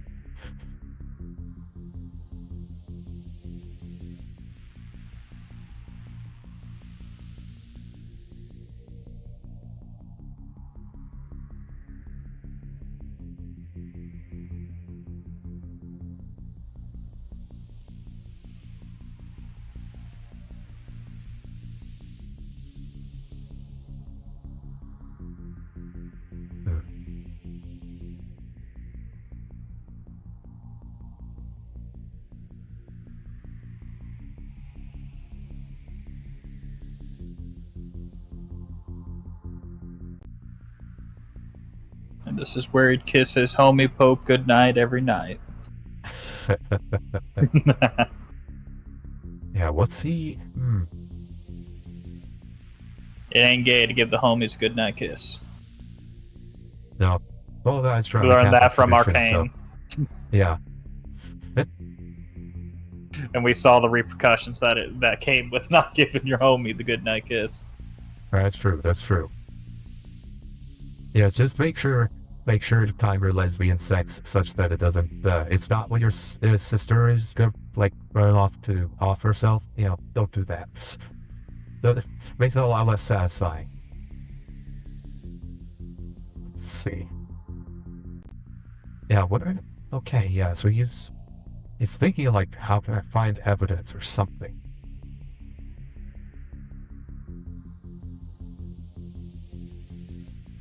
But yeah, he's also still processing the grief because, the job, setting up the conclave, the duties, have kind of supplanted the grief. Not so only this is his first time. That's one of his friends.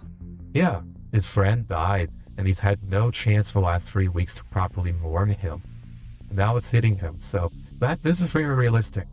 I like this. I know it's like you get caught up on stuff and you don't have time to grieve.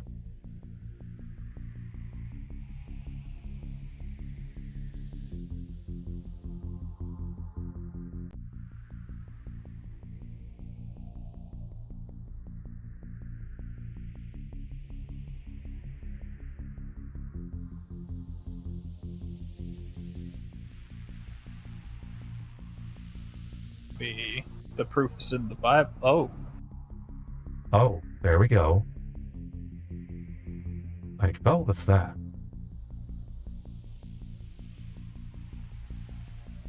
Ah. Secret tunnel. Or secret letters. Yeah. Oh, with the withdrawn report, maybe?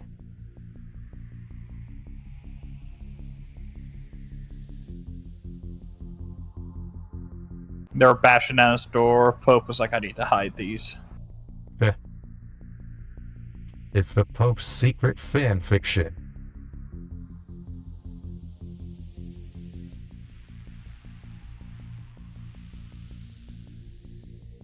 Simon.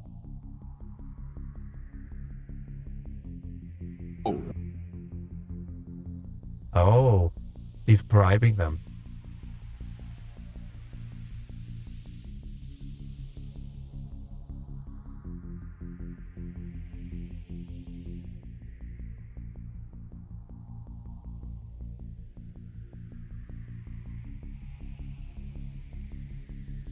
Okay, well.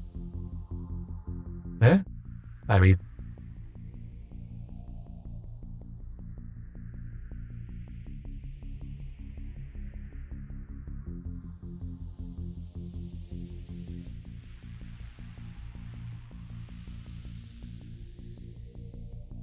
Yeah?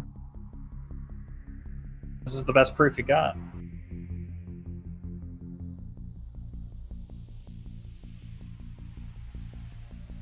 Why?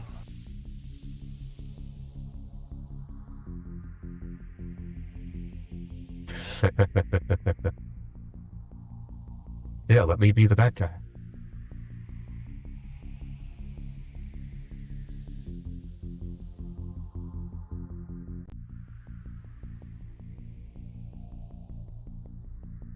Well, Bubby's the Holy Father was catching him.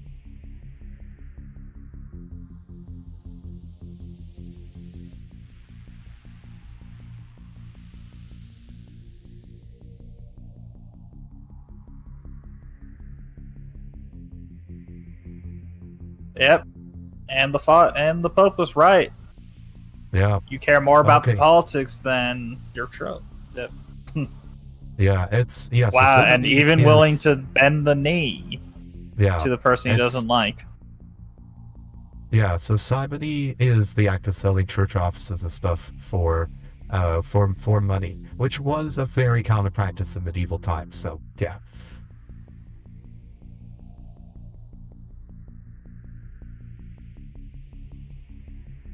So now he has...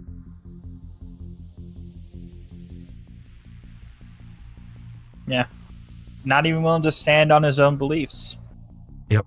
Yeah, that's what I mean. He's devoted himself to a negative. I don't want to let go. And he's willing to compromise even when he shouldn't. And this is why...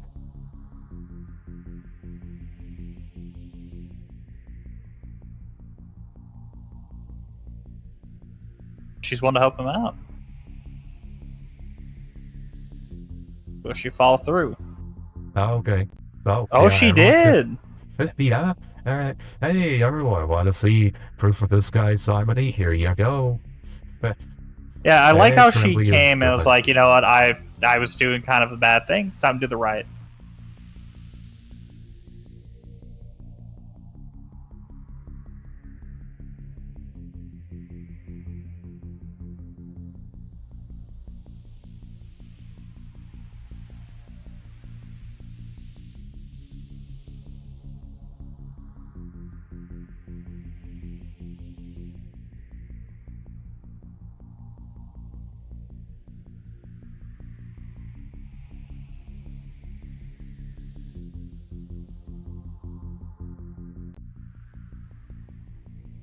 And now he's trying to discredit the Pope. Yeah, this is going to settle.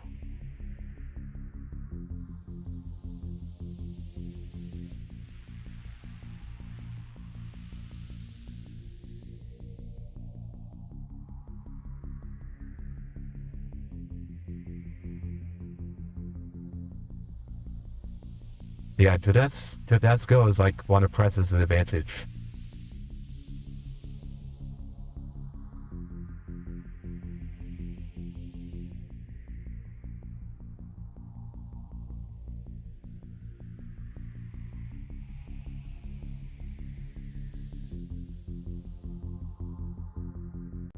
Yeah.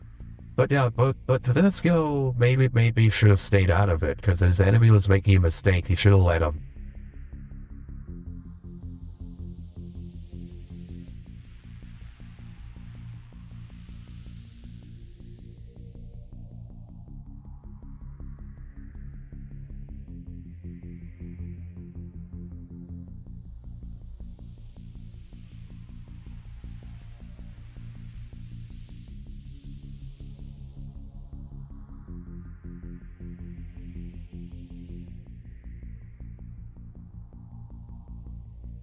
Mm.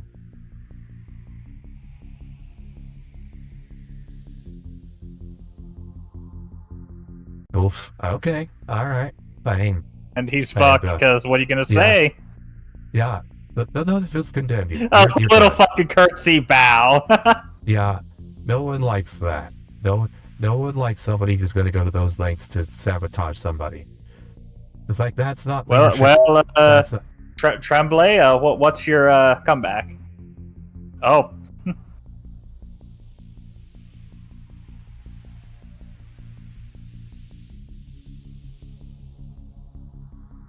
You were just saying it was false, and now you're trying to say the Holy Father. You can get away with maybe one lie. Oh, Judas, Jesus. Okay, okay. Yeah, don't believe me. You got caught on one. You can't get away with two. Yeah, they're done. Tremblay's done. That's good. Needs to just be like, okay, look, but. Yeah, no, I do like that he went from trying to lie like, well, I didn't do it. It's like, no, you did, and here's a person, here's a witness with, that we can 100% believe with irrefutable proof, and then like, well, the Pope asked me to, like, you guys believe me, right? After then trying to discredit him. Like, he was a sick old man, he didn't know what he was talking about. And it's like, please let me out. No. Delaney's smart for this, like, actually, I'm not one to be charged. This is your mess. And you did a good job, so.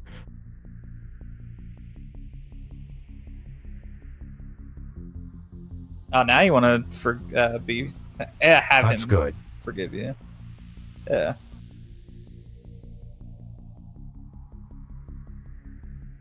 That's good. This is, again, realistic. It's like, he was like, crap. You know what? I screwed up. I said some bad things. Do it. Hey, I like this guy now. It's an ongoing... Not knowing yourself is an ongoing condition, I can tell you that. I know myself better than I did decades ago, but I'm still working on it. So, I can't imagine it'll improve much even as I get to their age.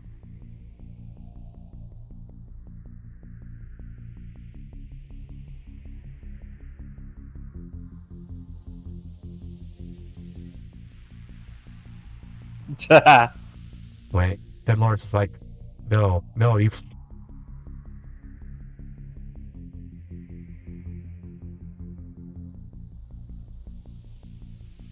I was like, I don't want to. I'm trying to get out of here. What are you doing? Yeah, but it's the case of... You gotta take it, man. Don't you...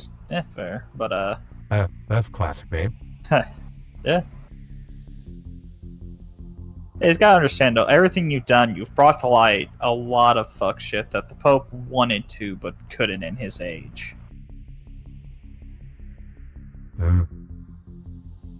Yeah. You've added a lot of bad actors. You yourself don't have any strikes against you. Yeah. You're the best candidate. You're a man who does it by faith. He is the man deserving of it.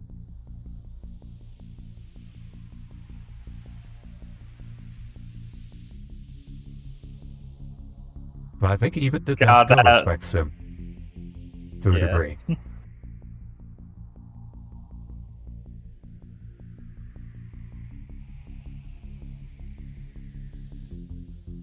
And he's casted a vote for himself. Hey, Benitez was right all along. He was a good man, through and through. And that's why probably Pope wanted him in charge. He knew he'd be able to weed out the people he didn't want because of these issues.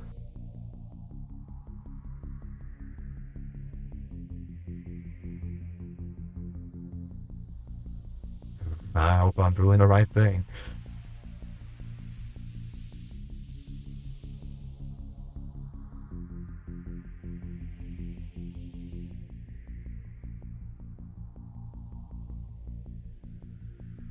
Whoa. Another explosion. And here comes an explosion.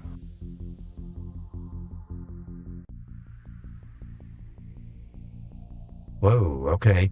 Yeah, we saw... So there's another blast. Okay, their room wasn't bombed, but it looks like an explosion from some ways away.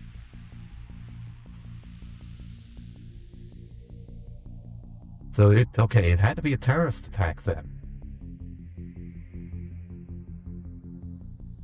Not to God himself. Jesus is tired of waiting. He wants a challenger now. Yes.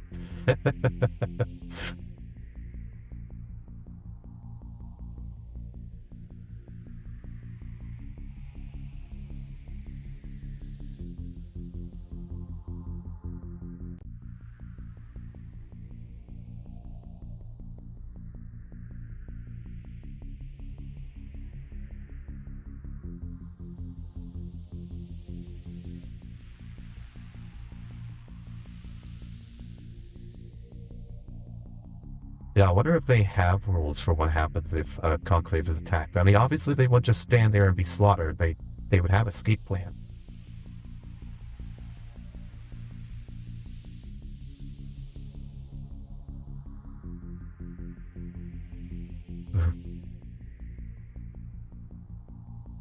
Car bomb, jeez.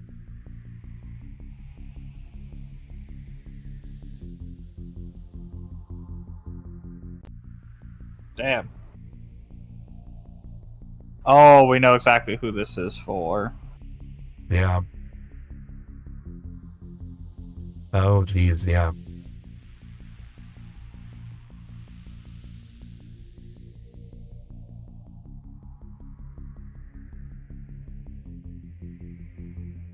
Hey, Tedesco, tone it down a little bit. Jeez. Express some regret for the dead.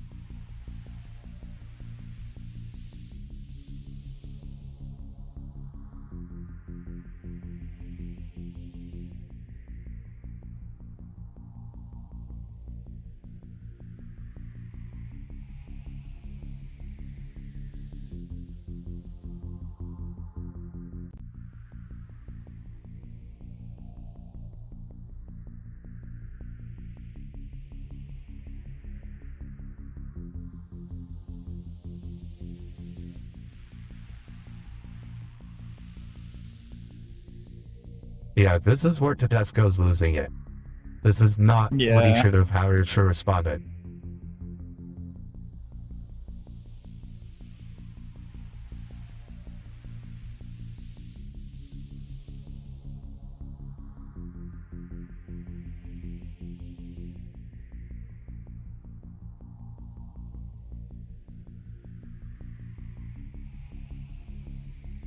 I mean, I understand. But I did rally some support. Yeah, he's rattled because of the explosion. Like, that's probably the closest any of these guys have come to seeing that. The only one who's probably seen worse is Benitez. Benitez has been on the front lines of terrorism, so... Yes, it's only from Afghanistan.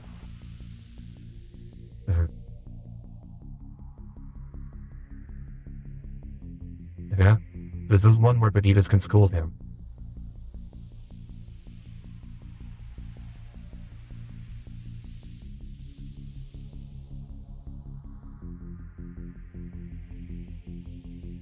Yeah.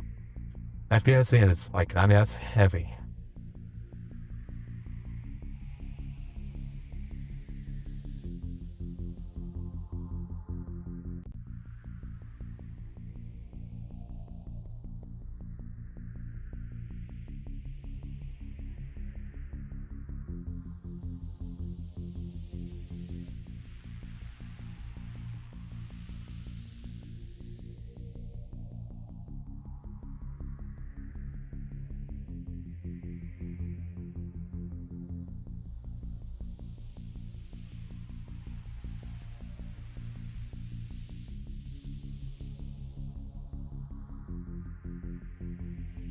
Small pity, man. Yeah, that's...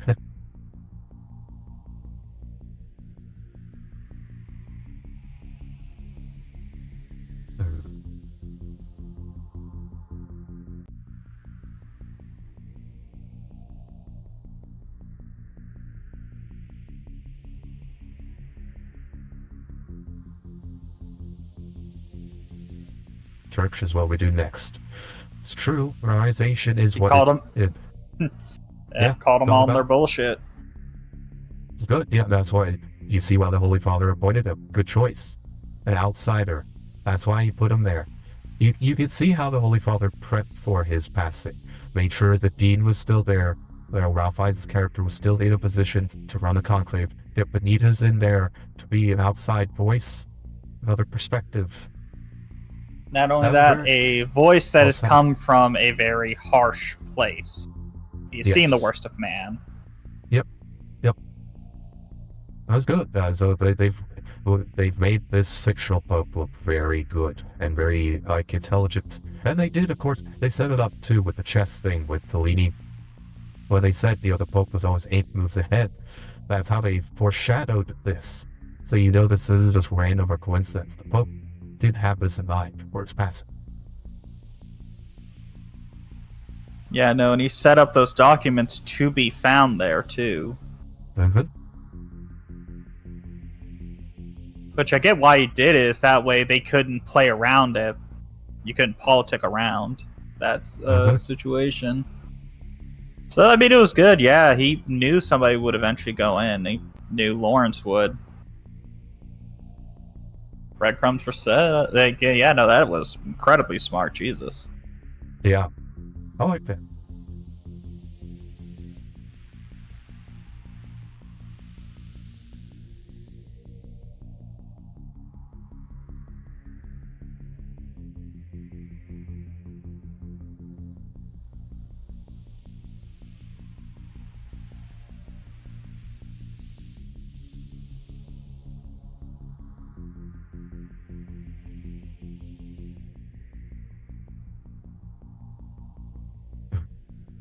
Yeah, don't call for a war when you don't know what war is like. That's a good lesson. I like that. Because, and you see that in, modern American politics. You'll get people who are like, yeah, Civil War. And you see them both sides. And it's like, yeah, no, Civil War's bad. Guys, we should want to avoid it. Because civil wars are gruesome, bloody, brother shooting brother. They, killing fields.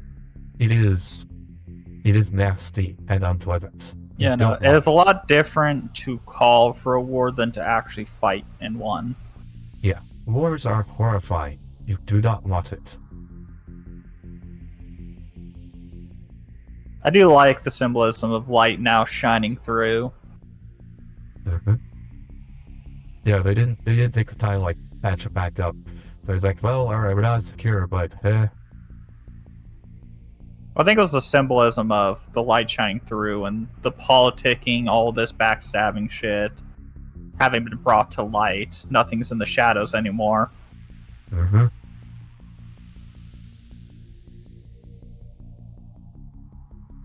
So I think that was I want to say that was done purposefully.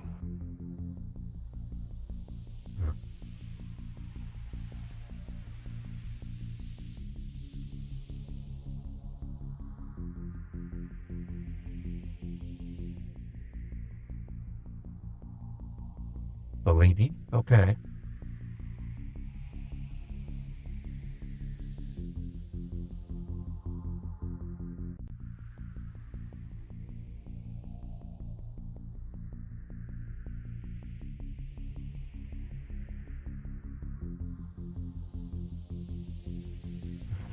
I remember, if the two tie, then they must fist fight.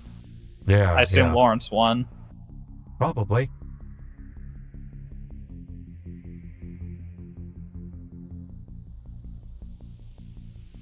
Yeah, Lawrence won. I'm assuming based off of how they're positioning themselves and where he was sat.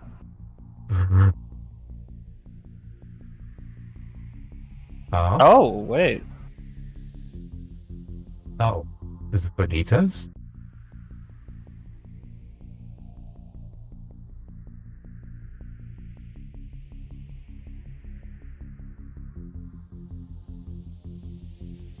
Recognize that black hair. Oh. Yeah. Yeah, good choice.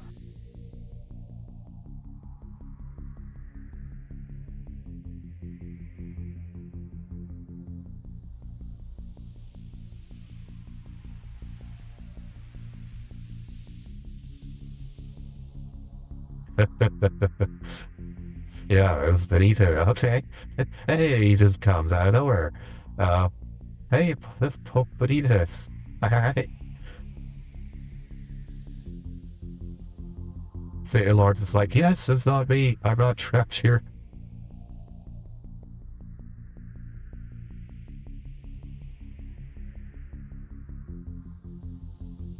Well, that's new.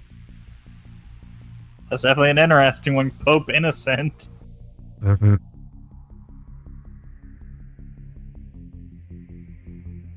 That was a good choice. He's a man that's experienced a lot of shit. Still managed to stay positive. Well, it really came out of nowhere. Hey, I'm fine with this.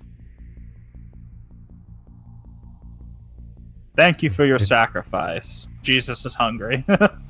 They picked a young one. Yeah, now they must fight. Pope Innocentius the First, I guess. Pope Innocente versus Jesus. Who will win? Speaking of Christ, look who's showed up. Oh, uh-oh.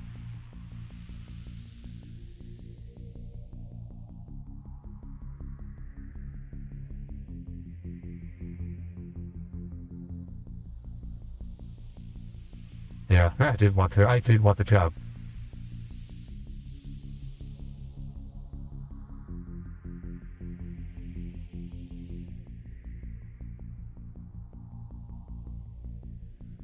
Uh-oh, it's something... No, this is where it's like, oh yeah, no, all that was fake.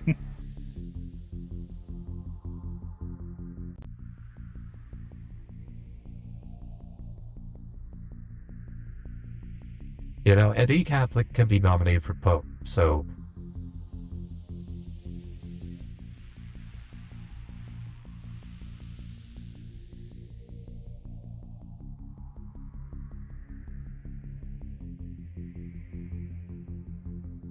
Clinic for what?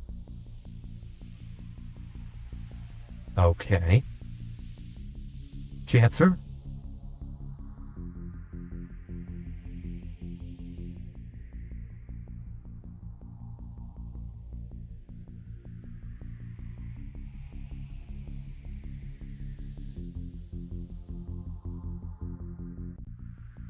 What did he do?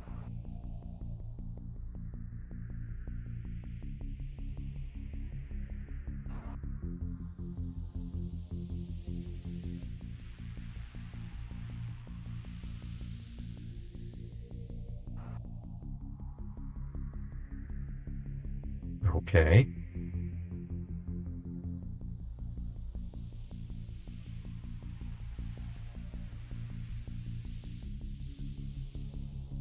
Oh, shit. Oh no.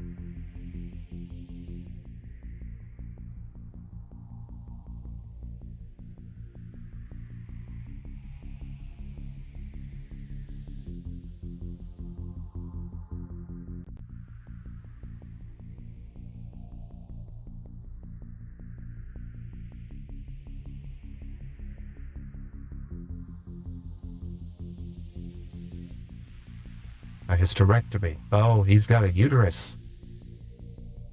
Oh, is he a female to male? Or it could be a hermaphrodite. I was going to say, it's probably hermaphrodite. Yeah. An intersex Pope. Oh boy. Yeah, that's, well, that's complicated.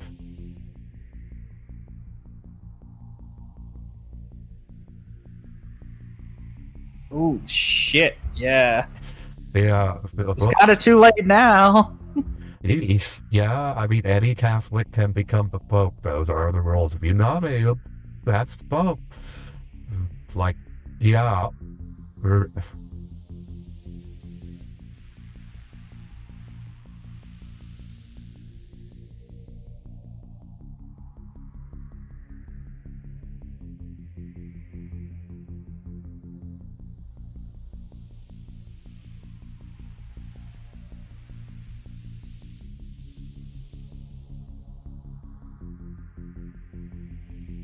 Oh wait, no, are they actually trans? They're about like 30. No, I think they're intersexed, yeah. So they said there was no reason to think he was not like other men, yeah, so... Oh, okay, yeah. Okay, born with both. Okay, so intersexed. Yeah. Okay.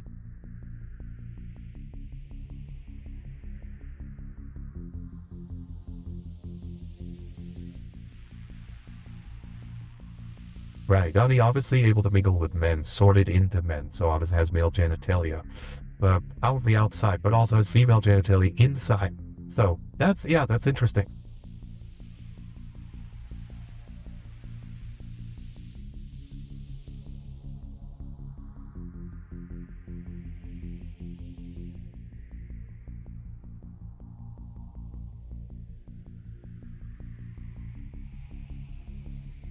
He didn't care. But you're still a good person.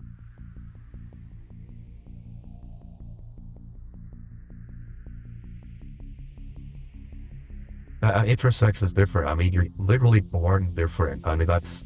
Yeah,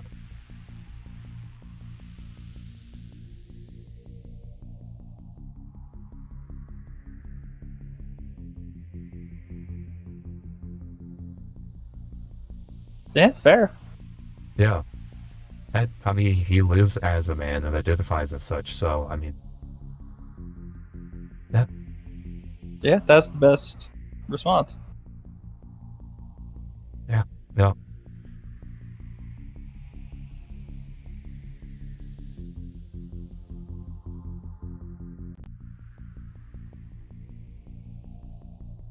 That is a heck of a revelation. Like, you go for surgery and find out that, oh, I've got a womb. Wait, I'm not supposed to have a womb. I'm a dude. What? Yeah, I mean, that was a good one. He exists between the world of certainties. Yeah, I like that.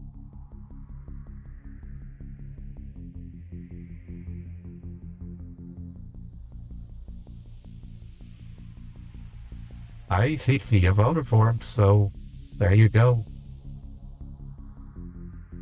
Turtle. Yeah, no, I like this. It isn't over in your face thing. You don't learn till later, and it's not treated like this huge thing that somebody... Well, it is kind of big, but I don't know. It's not treated like modern Hollywood sort of shit where it would fireworks and everything. Oh, an intersex person is getting into Pope. Now everything is going to be perfect. World's going to be, completely... It's not treated like that. It's... They're still a person. Yep. That's...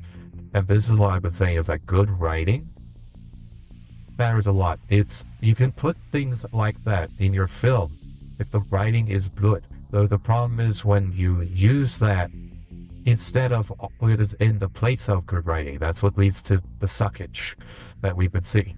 It's like, this main character is a woman. I don't have to do any other thing but make her a woman, and that just makes her good. It's like, no, she has to be a person. She has to be a human. Have to write. They made an intersex person, did not make that their identity. Mm-hmm. They just had it be a reveal. Yeah, it's a trait and that they have. Yeah. But it's not who they are. Didn't change them, didn't defy them. At most, it was just like, well, I live in the world of in between certainties. Mm-hmm. I have my faith. I try to be a good person. Oh. Yeah, that's how you do it. Excellent. Very, very well done.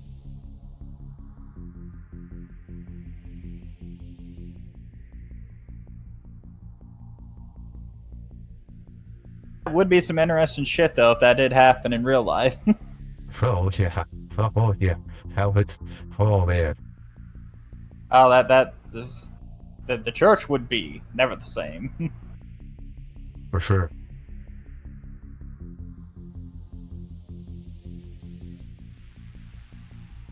Yeah, no longer sequestered. Yay. Freedom. Now I can go see how my buddies did in ranked jerkmate.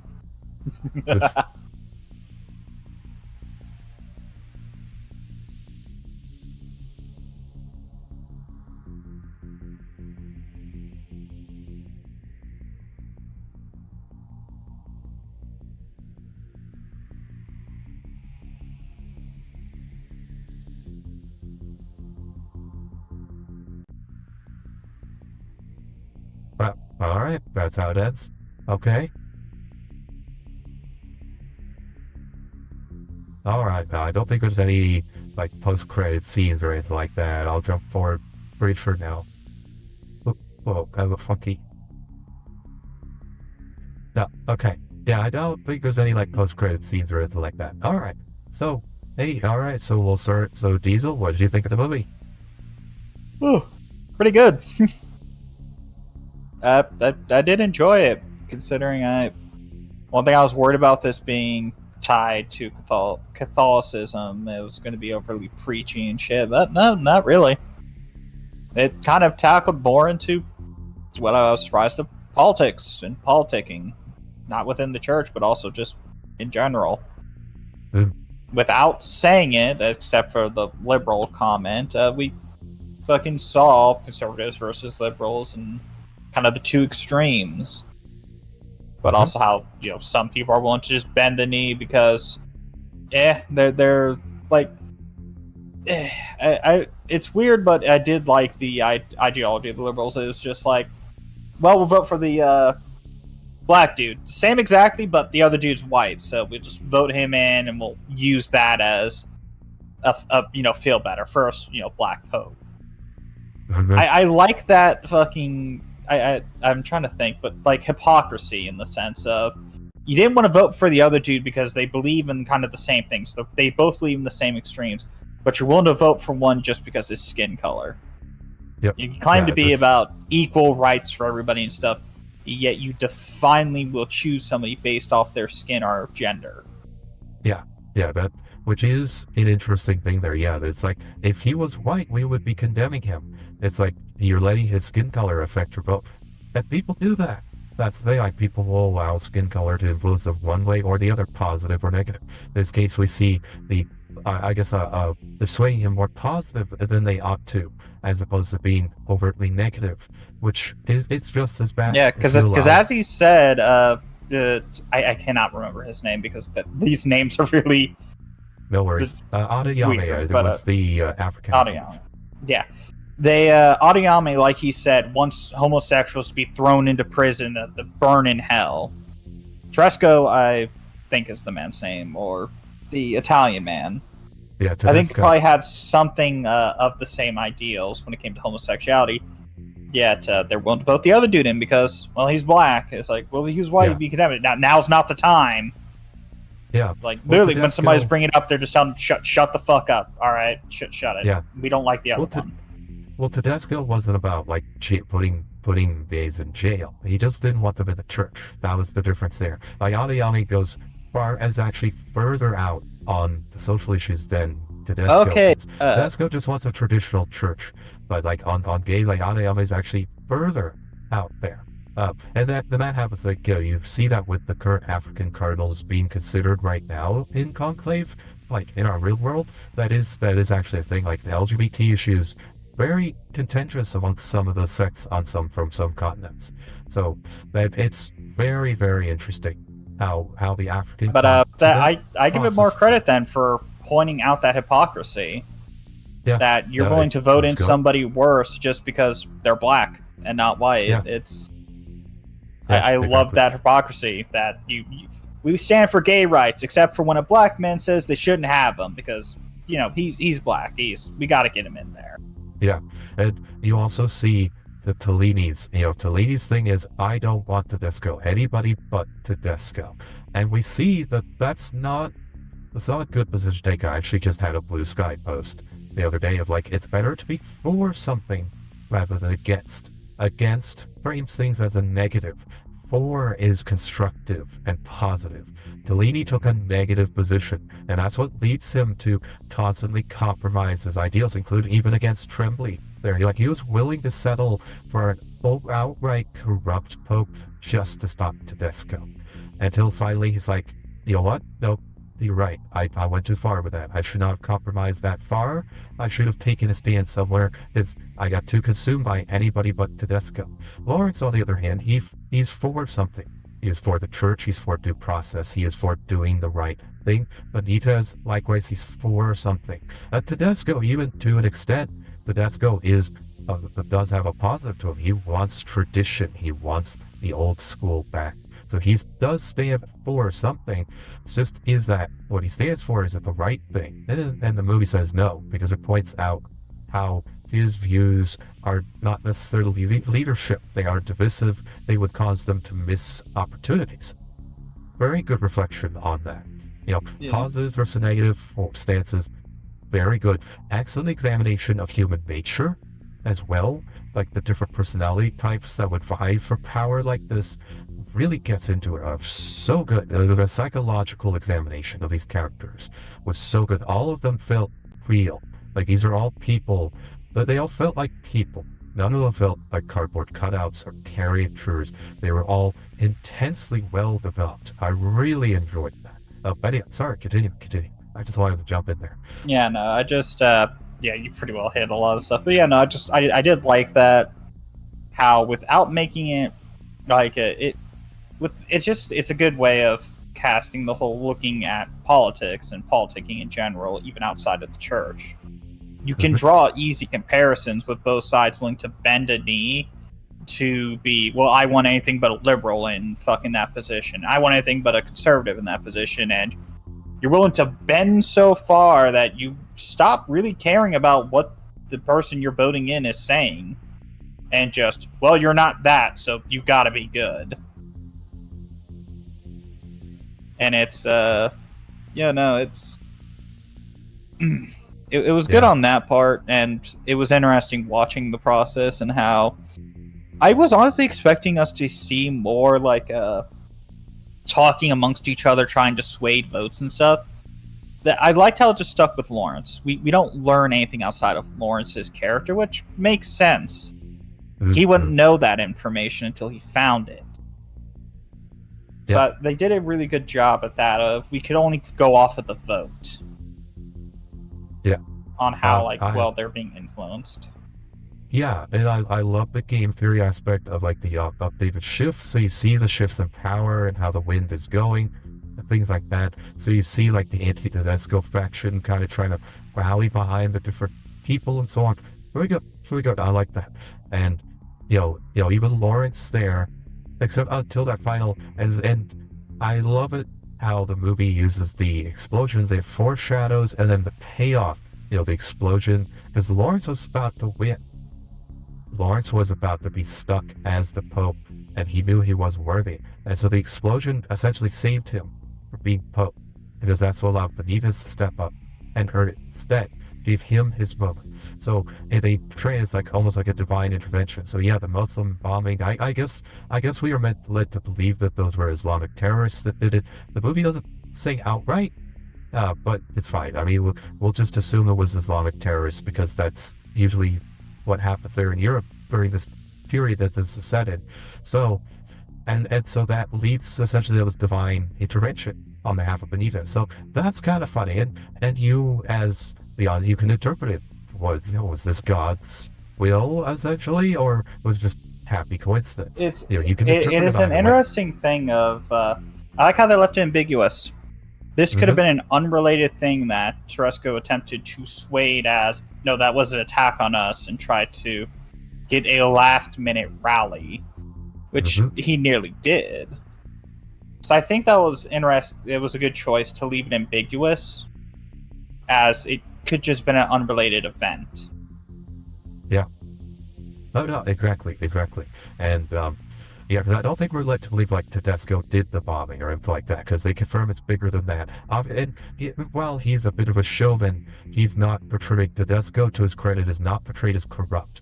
That's another thing I do like is, Tedesco is the conservative, and while I disagree with what he's proposing, at no point are you led to believe that Tedesco is like, bribing people or having people killed or doing anything scummy. He's playing by the rules. He's appealing just to a sense of tradition.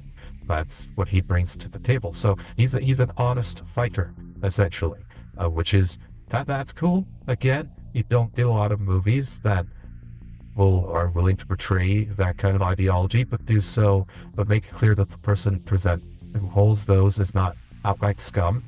That's kind of very measured on that. That's like all of, like Adeyemi, has a flaw, but a forgivable flaw. Trembly has a flaw, but an unforgivable one.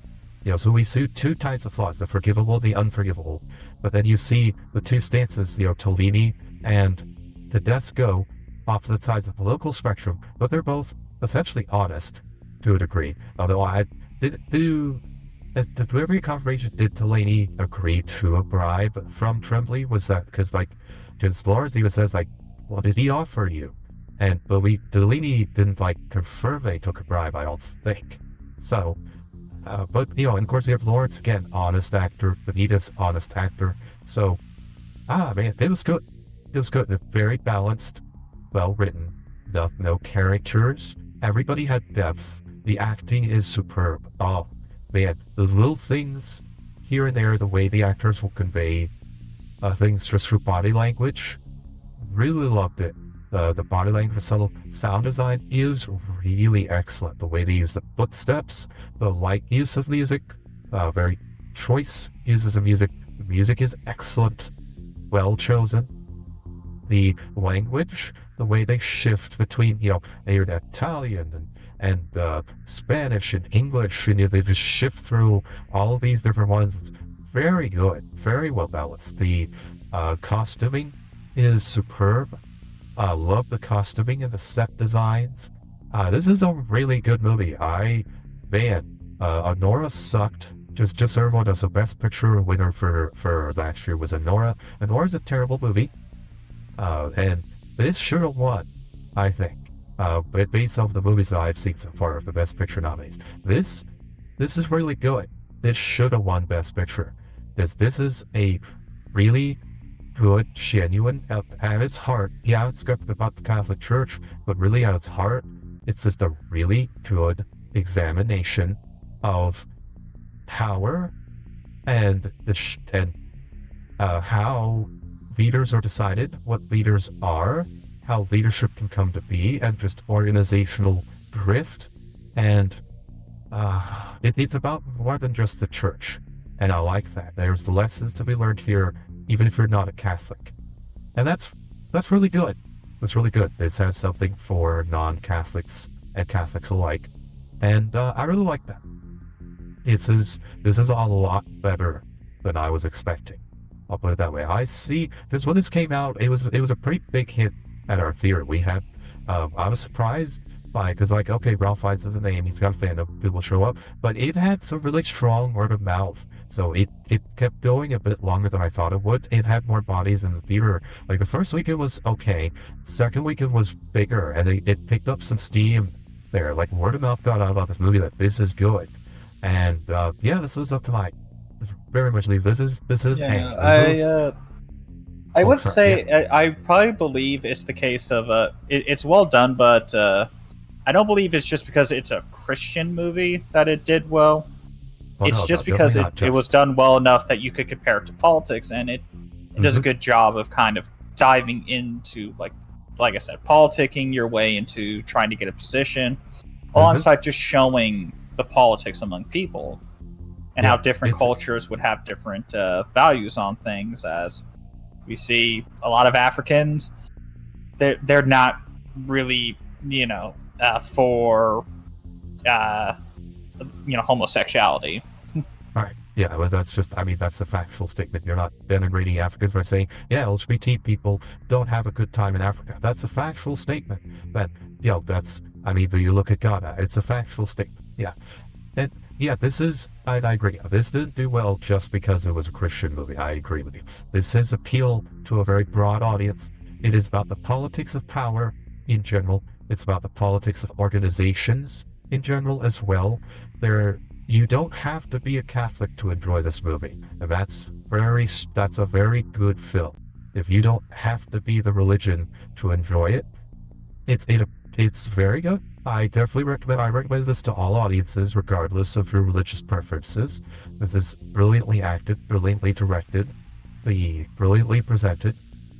This is an easy A. It's an easy A tier film in my book. This is, contrast this with like Mom and Dad that we watched last week. You know, Mom and Dad was like a silly little horror film with Nick Cage. This is a significantly heavier film than that, but it's really good. And I was worried that I would find the pacing to be too slow and just kind of fall asleep. No, this kept me on the edge of my seat for the whole thing. Like once it starts, like there is a steady amount of tension throughout this whole film that really kept me going. I appreciate that. This could have been an extremely dry, boring thing. It is not. It is anything but dry and boring. It is very, very good. So wow, I really like this. This is good. This is good. I'm glad I watched this movie. I'm glad you watched this movie with me, Diesel. These are the kinds of things I wouldn't want to be watching these movies about Byte Club Cinema, so that's one reason I'm doing them. Movie like this, probably I want to watch. Yeah. Yeah, it's nice. Let's see. Yeah, any other comments on the film before we wrap up? No, I think we pretty well said everything there is. Okay, yeah. So, yeah, I recommend everyone go watch this movie. It is streaming currently on Amazon Prime. It is worth money. I would spend money to watch this movie. It is, if you spend money to watch this, it is worth it. Remember, the marketing team, did really go the extra mile with promoting the movie. So we should reward them for their efforts. That is a joke. For legal reasons, that's a joke. Okay. Oh boy. But that was really good. That was really good. All right. That's going to wrap it up for tonight. Again, so programming notes. So I may or may not stream tomorrow. It'll see how good of a sleep I get, how tired I am after the double appointments, because I got early morning appointment, late afternoon appointment. But I will try to stream tomorrow. I'll try to stream something. I don't know what. I'll try to stream something. Let's see. Next week I've got a Game Jam stream, either Monday or Tuesday, not sure which. And then Wednesday morning, 9 a.m. Central, I have Stardew Valley with Clicky. I will probably also do another stream on Blue Twitch at some point. I don't know when. I had my first Bluetooth stream last night. It went really well. The VOD for that will be available to subscribers on there on this coming Monday. It was a lot of fun. I did with Cookie Lava, the Jackbots. It was fun. It was fun. I enjoyed it. The Blue Twitch platform needs some development. I have some pointed criticism of it, but it's not bad. And the stream overall went well. I think that was good. It's nice being able to stream on an uncensored platform, unlike Twitch. So there's probably more I will do over there because it's fun, and I have a pretty good turnout for my very first. I had like 4 people in there, which is not bad for there, because it streams like nobody shows up. Very easy. But I have like 4 people. I was really happy. So, and many thanks to Cookie Llama for streaming with me. Oh, and do check out my Blue Sky. Cookie Llama did some amazing art of Dominic chilling in a cup of coffee. Really, really awesome. You can, it's available. You can order that for her Ko-Fi as a YCH, your character here. Definitely recommend it. Check that out. She's a great artist. Everyone should be supporting her. Yeah, I gotta say, my main artists are Ginger, Chakun, and right now Cookie Llama. Cookie Llama is rapidly emerging as one of my regular artists here, because she's pretty great. She's pretty great. Let's see. That's pretty much it. Yeah, so this is Dominic Bytes signing out. When next we meet, may your robot body be fully charged.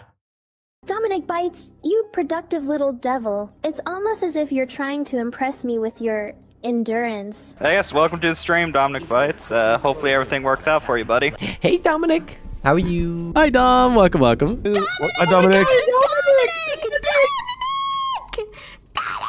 Hi, Dominic. Hi, Dominic. Sorry, guys. Dominic is, a friend of ours. Hey, Dominic Bytes. Welcome. Welcome on by. Hey, Dominic, how you doing? Hello, Dominic. Hi there, Dominic. How's it going? Hello, Dominic. Hello, how you doing? Hi there, Dominic. Hi, Dominic. How are you? Lovely to see you. I immediately get, very, kind of cocky, arrogant, mischievous vibes from them. Yeah. I immediately get the vibe that they think that they're cooler than everybody else. Very confident character, very kind of... You cannot question what they do. Yeah. They're not gonna abide by your expectations. Kind of like an outlaw of a character too. they don't fit in, and maybe kind of like more on the villainous side because of that. So, Chuny again? I think so. I think so, especially with the glowing eye and like the peace sign around it. It just screams Chuny. Hey Dom, how's it going? Hello Dom, how's it going? Welcome, welcome. Howdy. Hey Dom, so good to see you. Hi. Hi Dominic, how you doing? How you doing? Hi Dominic Bytes. Hey Dominic, how you doing? Hi. Hi Dominic, what's up? How are you doing today, Dominic? Dom, thank you. Hello, Dominic. Dominic Bytes. How's it going, Dominic? Welcome in. Mwah. Dominic, hello. How are you doing, Dominic? How's your day been, bro? Yo, Dominic, how's your day going? Glad you can make it. Hi Dominic, welcome on in. Hello, Dominic. How are you? How are you doing? Welcome in. What's up, Dominic? Welcome in, welcome back to the lab. How are you doing today? Dominic, hi. So hello, Dominic. How are you doing? Welcome in. Hello, Dominic. Hello, darling. How you doing, darling? Hello, Dominic Bytes. Hi. Dominic, hello. Hi Dominic. Dominic! Hello, Dominic. I hope you're doing good today. Dominic, I think it's Dominic. Also, Dominic is like a really epic name. I feel like unless I'm pronouncing it wrong, then that's like... What's up, Demonic Bytes? Or Dominic Bytes, not demonic. That was rough. Hey, Demonic. We're doing, Dominic. I keep reading your name as Demonic. I don't know why. I'm dyslexic. Give me some slack. Okay, I'm back.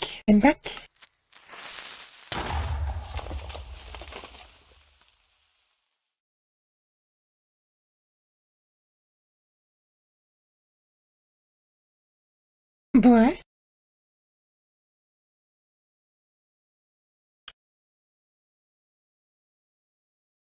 Boy. Dominic, you fucking bitch. Yo, Dominic, welcome on in. Yo, Tier, welcome. How are you doing? It's good to see you. Happy New Year. Hi there. Hi, Dominic. Hi. Hello, Dom. How you doing? Hi there, Dominic. What's up, Dominic? How are you, man? Dominic, thank you. Can you stop slamming shit? Hey, Dominic. Dominic Bytes, hello. Welcome back. What you doing there, Dominic? What you doing? What have you done today? What have you done today, Dominic? I want to know. Oh, damn, look at that. Dominic, off the hook, chain, handle, and wagon. Dominic, hey there, how goes the falling? It goes great, cutie. You want to fall in this lap and watch with me? Hi, Dominic. Hi, Dominic. Dude, Dominic, you come at the worst times every fucking time. What the hell's wrong with you? Hey, Dominic. Hi, Dominic! Happy New Year! Hey, what's up, Dominic? Hi Dominic. Hello, Dominic. How are you? Hello, Dominic. Welcome in. How are you? Oh, hi, Dominic. Dominic, hello. Hey, Dominic Bytes. Hello, Dominic Bytes. Hello. Hello, Dominic Bytes. What's up? Dominic, what's up? Dominic! Welcome! This is such a cool design. So funky, so fresh, and so many design elements in it. You can see like the galaxy pants, the almost futuristic back of the jacket with all the colors, the shoes with all the colors on them. Also, the pointy teeth are so cool. I love the pointy teeth. And then they have the hair with the coloring, so you have the light in the front, you have this streak of purple, and then you have the dark in the back, which is so cool. This is such a fun design. And then the glowing pink eyes is such a cool design feature.